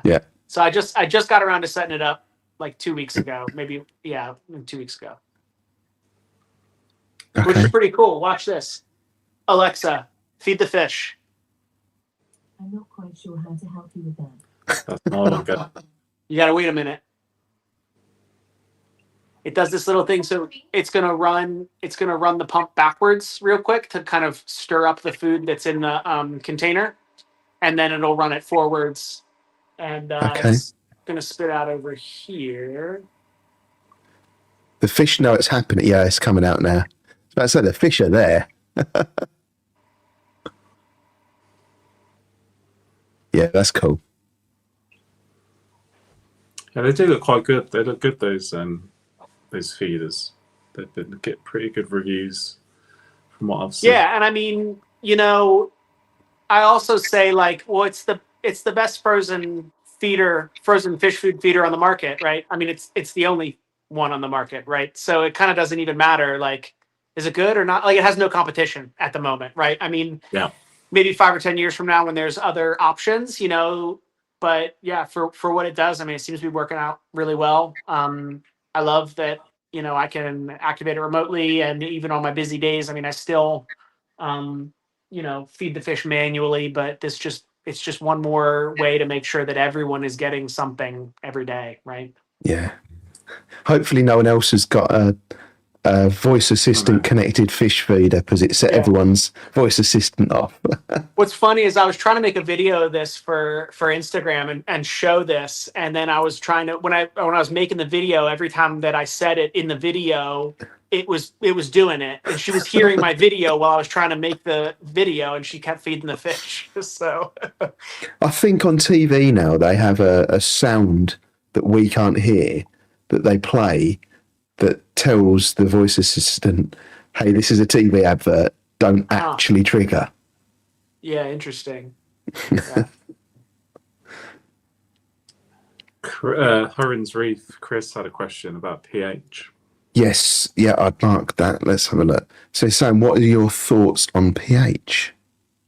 Yeah, I don't like the word chase. So I didn't test pH for probably 16 or 17 years, and it's fine. Like, it's not something you should, I think, like, worry about until you have nothing else to worry about, right? I don't think that if you're not messing with pH, it's not going to get far enough out of range to be a problem. If you're doing things to change your pH, you need to watch your pH, right? But that said, if your alkalinity is stable, if your corals are growing, if you're trying to find something to tinker with, because everything else is not a problem, right? If you're not troubleshooting, if you're finally the tank is doing well, then you can kind of worry about pH. I mean, it's pretty well proven that an elevated pH will lead to faster stony coral growth, right? Yeah.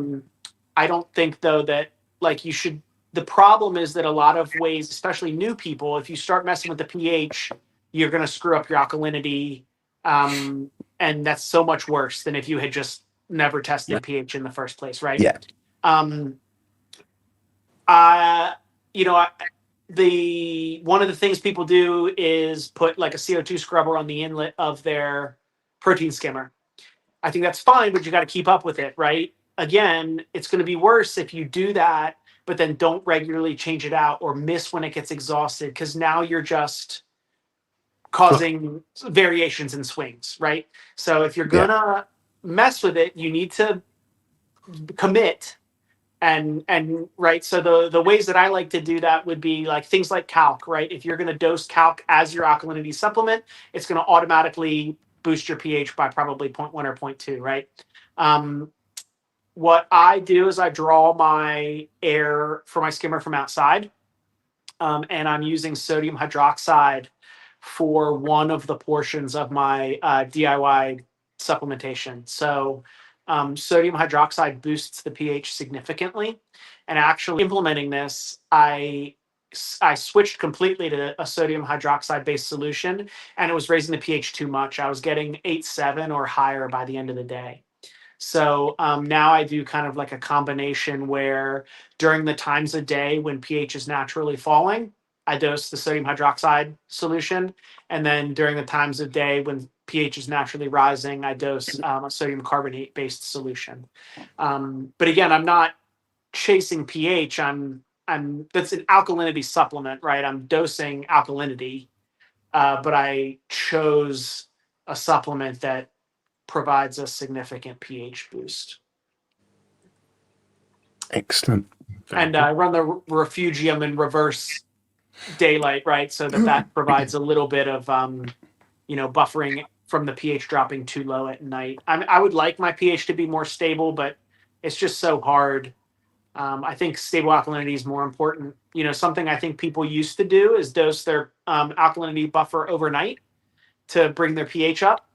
But I think now we have a lot more visibility that alkalinity consumption is high in the afternoon and very, very little overnight. Right. So if I Yeah. dosed all my alkalinity overnight, my tank would probably see a 3 DKH swing between nighttime and daytime, which I think is not acceptable. Right. So it's only once you have, alkalinity and other things under control, do you want to start looking at pH. But again, only do it if you're confident you're not going to screw up your alkalinity. Yeah, good advice. Good advice like that.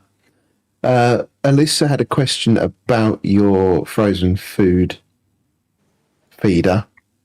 Are you dosing it through your return? But I think you've got a separate line for it, haven't up you? in the tank here. It would have been easier to set it up in the garage and dose it into the return pumps chamber, but this tank has been set up for 9 years, and there's a lot of plumbing under the house. It's probably like, I don't know, 70 feet of pipe. And I'm pretty sure that it's all full of vermitids because I used to throw a cube of plankton in the sump every morning before I left for work. And one day I decided I threw the cube in the tank and then in the sump, and I came back to the tank and I waited and waited and none of it ever came out. And I realized that all the food I was putting in the sump was just getting eaten. Was just getting caught by filter feeders in the pipes before it even got to the tank. So I'm trying to not feed my vermitids. Yeah, don't feed so the I pests. I just have it in the tank over here. Oh, this Linkia looks mad. I might have to turn off that Vortec. He's like halfway in that.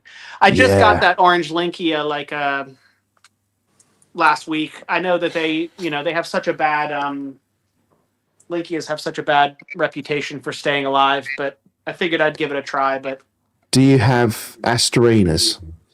I do. Yeah. Because they love eating them. So if you got loads of them, they'll be all right. Well, we'll see if this Vortec didn't chew them up. Yes, fingers crossed. If you're too dumb and you climb into a pump, then you're just not. This tank is just not for you. I can't save you from yourself. That's why I don't keep eels anymore.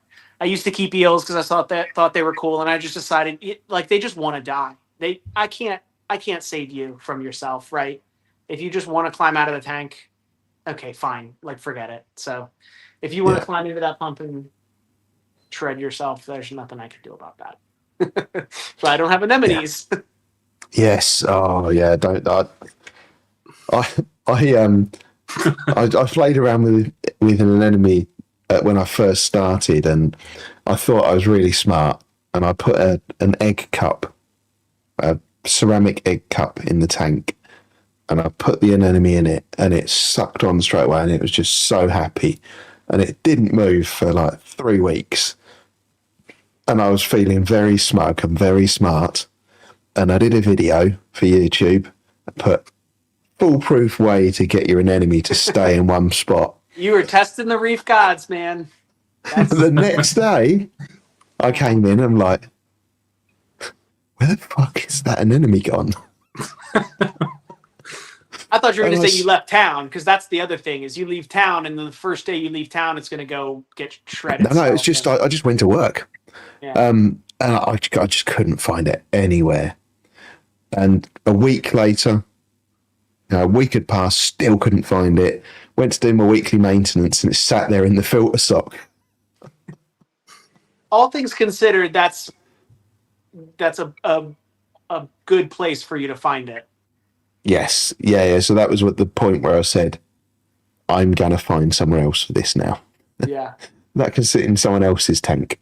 Yeah, I used to have bubble tips in here, but they move, they spread, they took over a whole column, and I just can't trust them. And so I thought maybe I'll keep them on their own little island. So I put a bubble tip on its own little rock, and same thing, like 2 days later, it just let go and then attached itself somewhere else. And I was like, all right, nope, You're not.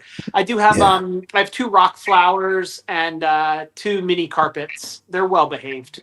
They Okay. tend to not move, not multiply. So they're allowed, but those are the only anemones that I allow in the tank. Excellent. And Travis is also asking, what about Miracle Mud? Have you run that in your sump? I've In thought the about it. I refugium? don't. In my refugium, it's my refugiums are bare bottom. I'm mostly just so that I can keep them clean. The goal of the refugium isn't necessarily to have like a bioactive settling chamber. Blah. I'd rather just siphon the detritus out. The goal of the refugium is nutrient removal, and I think that collecting detritus is counterproductive to that.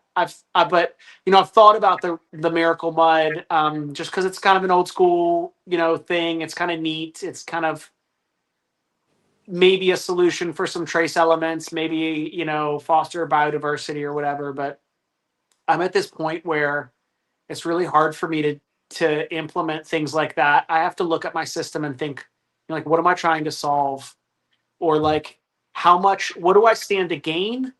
Like if this goes well, and what do I stand to lose if this doesn't go well? And I mean, for better or for worse, where the system is right now, like I have a lot more to lose than I have to gain, right? The potential for things to get worse is a lot more than the potential for things to get better. Yeah. And so I'm just like, I'm trying to not be like a stick in the mud, old curmudgeon about like not changing anything, but at the same time, like I'm really scared to change anything. That's one of those things I've thought about it just again for fun, but I think that those are the kind of changes where I really want to. I'm really careful about doing things like that, right? Something like Yeah. adding, the Aqua Whiz, like circling back to what we were talking about earlier. That in and of itself isn't going to do anything negative to the system, even if it doesn't work. It's not going to crash the tank or pollute the Yeah. tank or something like that, right? But I'm really careful about making those types of changes to like lighting or flow or how I handle water parameters or dosing or things like that. Yeah. Perfect. Thank you. So, what's the reefing scene like in North Carolina? Yeah, I mean, we've got there's a couple clubs. There's not a club in my immediate area, really. I mean, I don't know if it's like this where you guys are, but the hobby was very like club focused back in the days of like forums. Now it's social media. There's Facebook groups, but it's not quite the same. No. It's more focused on kind of like buying and selling, and that kind of stuff. Yeah. There's a decent club that's we've got a good like kind of virtual club that's in the Carolinas, Carolina Reefing community. I'll throw that plug out there. There you go. I knew she wouldn't be far off with it. But so we have Zoom. I think we have a Zoom meeting tomorrow, right? With Joe that has the 20,000 gallon tank in New York. Wow. But when I got into this when I was in high school, I mean, we had like in-person monthly meetings where people would bring. We were looking at corals in bags with a flashlight and trading, like that, and it was kind of like a frontier Wild West, and everyone was still trying to figure things out and all that. So we've got the Carolina Reefing community that does the monthly Zoom meetings. I drive up to Charlotte, which is 2 hours away from me, and go to their frag swaps, do some selling locally and at shows and things like that. Getting ready to go down to Charleston in South Carolina this weekend, which is like 4 hours away. So I'm trying to get a little more involved in, the social scene. Yeah. What about local shops? Have you got any good local shops near you, or is it? I have local shops. Okay. I buy most of my stuff online or from other people, but I don't know. It's always, I love going to stores. I don't care if it's a terrible fish store. I still love going to fish stores. Like you can always find diamonds in the rough. Like even different stores are good at different things, right? Like you're not going to get like high end named, collector corals at the stores near me, right? But like you might find some good bread and butter fish at one of them. You might find some decent cleanup crew at the other one or something like that. So, I mean, Yeah. But we don't have it's not a booming scene. I mean, I think I alone have like flooded the market for like some of these acros. I mean, I have to drive to other cities like 2 to 4 hours away just to sell this teal stag. Everyone in my area that possibly wants a frag of teal stag already has one. You know what I mean? Like, I think I have sold that stag to every single person, within an hour of me. And now I've got more frags. So I keep having to drive farther and farther to kind of find more people to buy my sticks. But Yeah. Well, we've got a couple more questions come in. So, do you buy from Pieces of the Ocean? not directly, but I have some of their pieces. I'm kind of cheap. I don't I'm pretty good at this, and I still think that paying like $100 to $150 for an acro frag is insane. Because Yeah. sometimes you just come downstairs and they're dead. You know what I mean? And like I'm saying this as somebody who's pretty confident in my ability to keep Yeah. acros, but they still just die.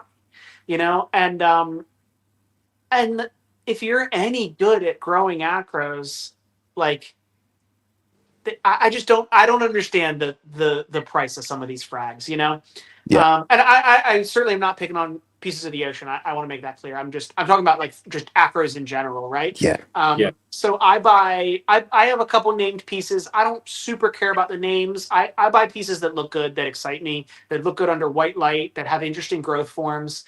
I keep track of names because when I go to sell the frags, the first thing people ask is, what is it? Right. Yeah. So I used to not keep track of the names, and then I tried to sell my frags and nobody would buy them because I didn't know what any of them were. So now I have to keep track of names. But, It's even better if you I get make them up either your from own other ones. reefers or from like auctions. We've got some places like TCK does some good auctions. And just got some pieces from a place called Sunnyside Corals.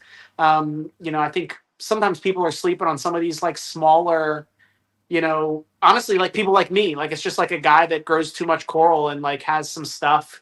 And I mean, if you want to buy some nice named pieces, I like either like small time businesses or big time sellers or hobbyists, kind of that sweet spot.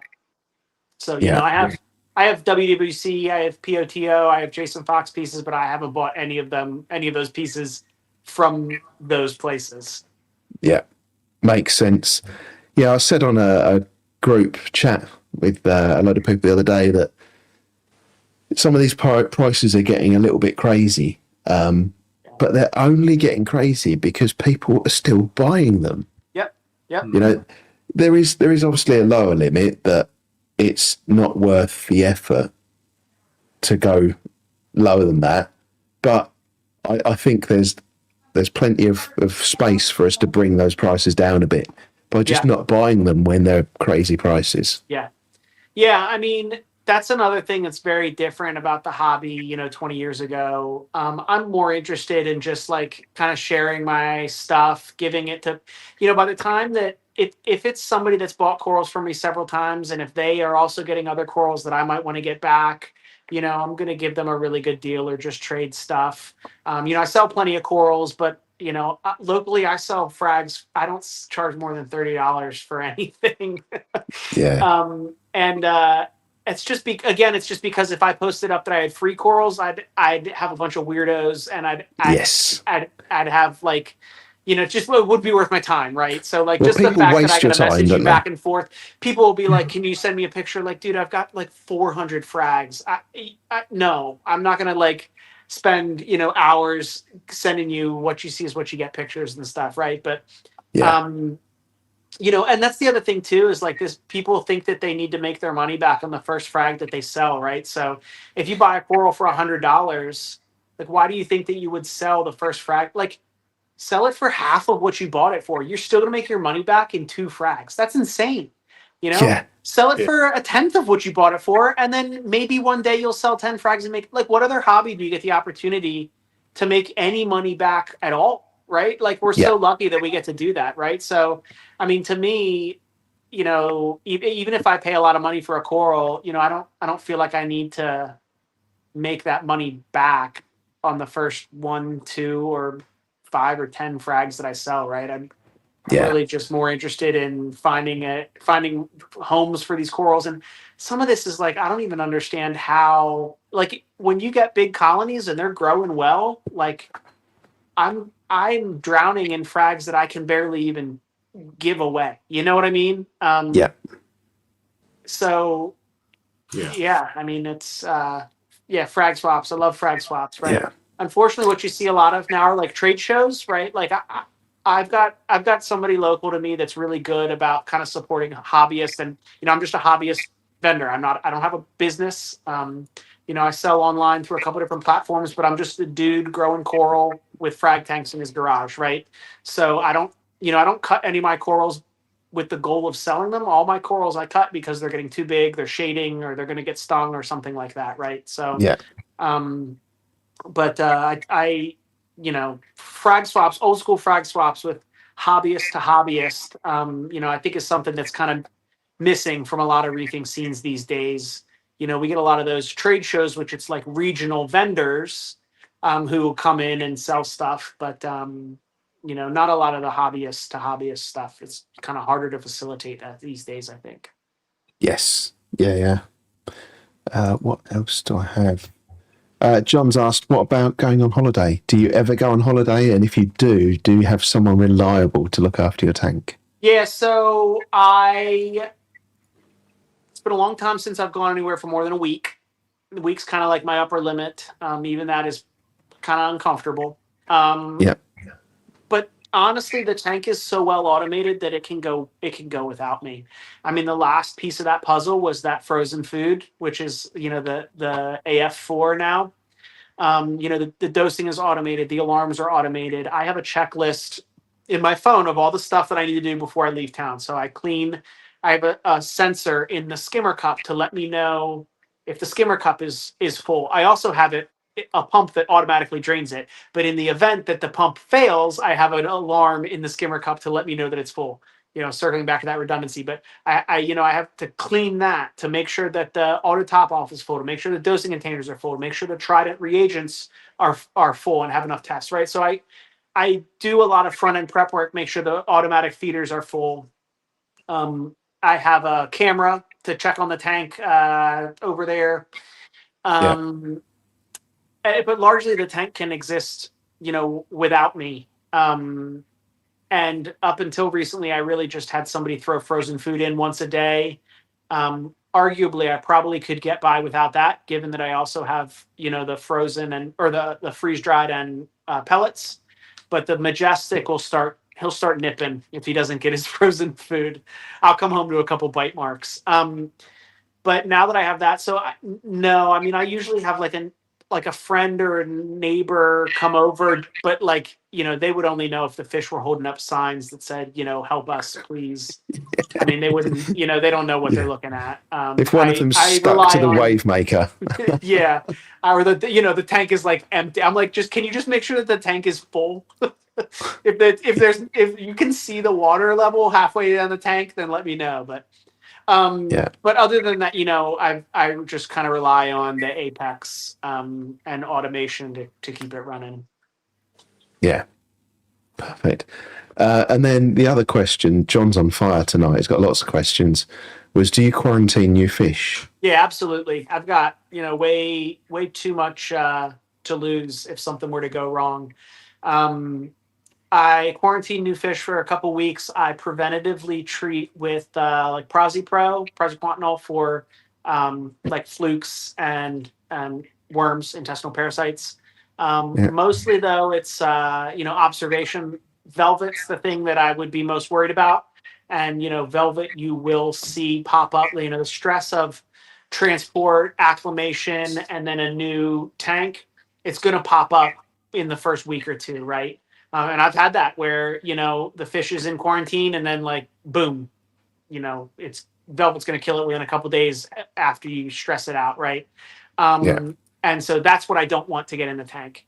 I don't preventatively treat all fish for ick. An ick can lay low.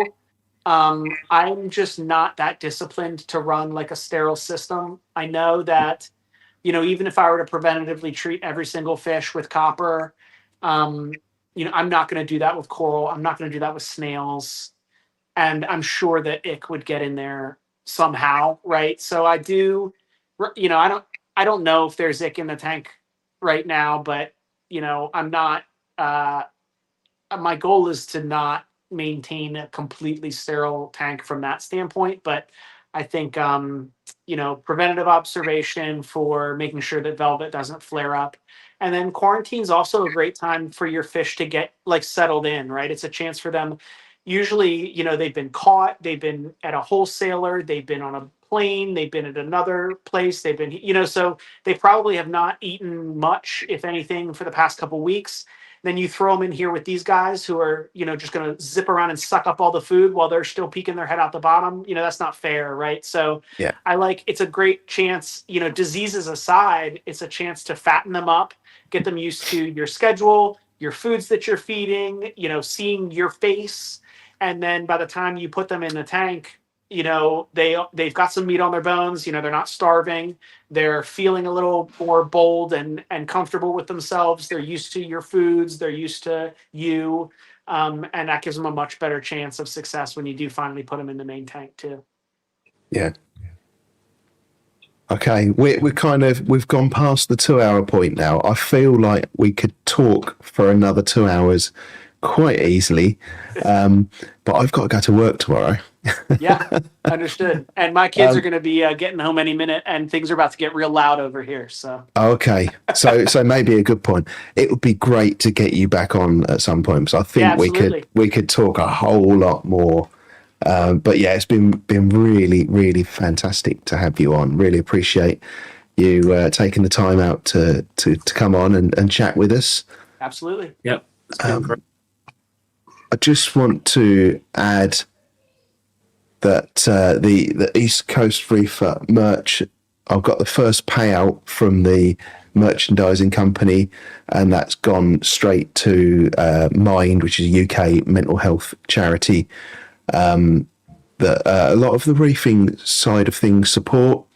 So yeah, just wanted to share that with everybody, that payment hasn't gone in my pocket. I have donated it to Mind, and if you want to get an East Coast Reefer top, or I've got a hoodie. 1 second, I have got a hoodie. There you go, with East Coast Reefer on the front and a lovely flame angel on the back. I've got a few designs, but yeah, all of the money that it makes just goes straight to charity. So if anyone feels like treating themselves, yeah, feel free. You ship international? I don't know. I think there is a way to do it. I don't know if anyone's tried yet in the US or any further afield. I know that the store that I bought from, so because I bought these ones myself, that comes from mainland Europe. So all of Europe's covered from that. But I'm pretty sure if it's not set up already, it's a tick box thing, and I can set it up. So yeah, I see Melinda saying there's no Aussie store, but I think I can set them up.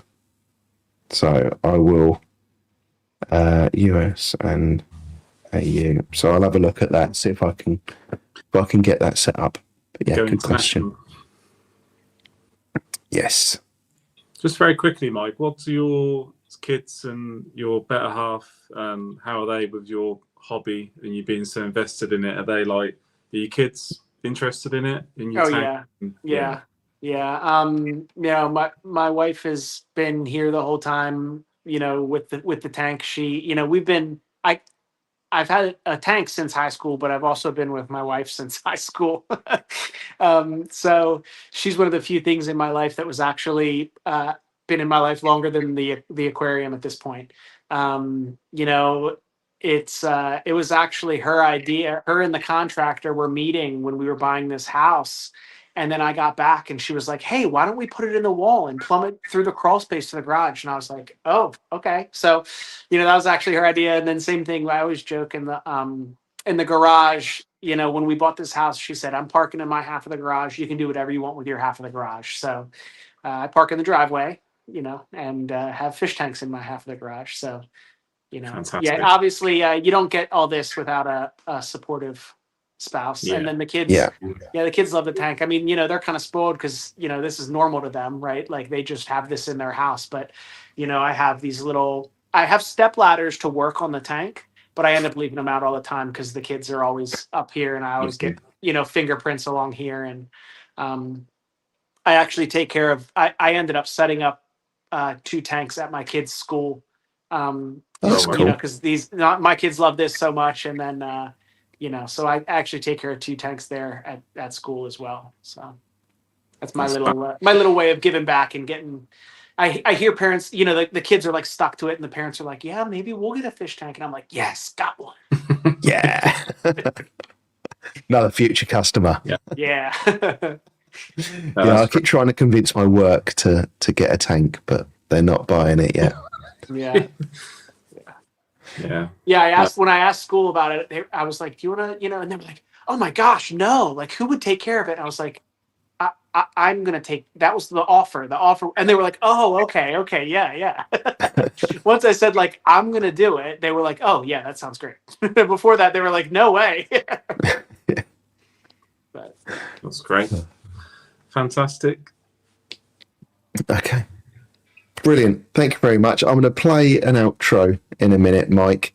Don't disappear, because when it finishes and when it's no longer live, I'll add us back in and we'll just wrap up there. So thank you very much, everyone, for tuning in.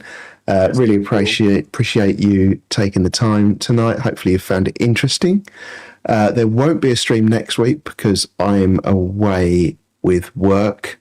There is a stream the week after, and it is going to be Sam from Reef in Germany with his spawned corals and all of the work they're doing to create chimeras and really sexy looking corals. So that one I'm really looking forward to as well. Thank you very much for watching, and I'll see you in 2 weeks. Thank you all.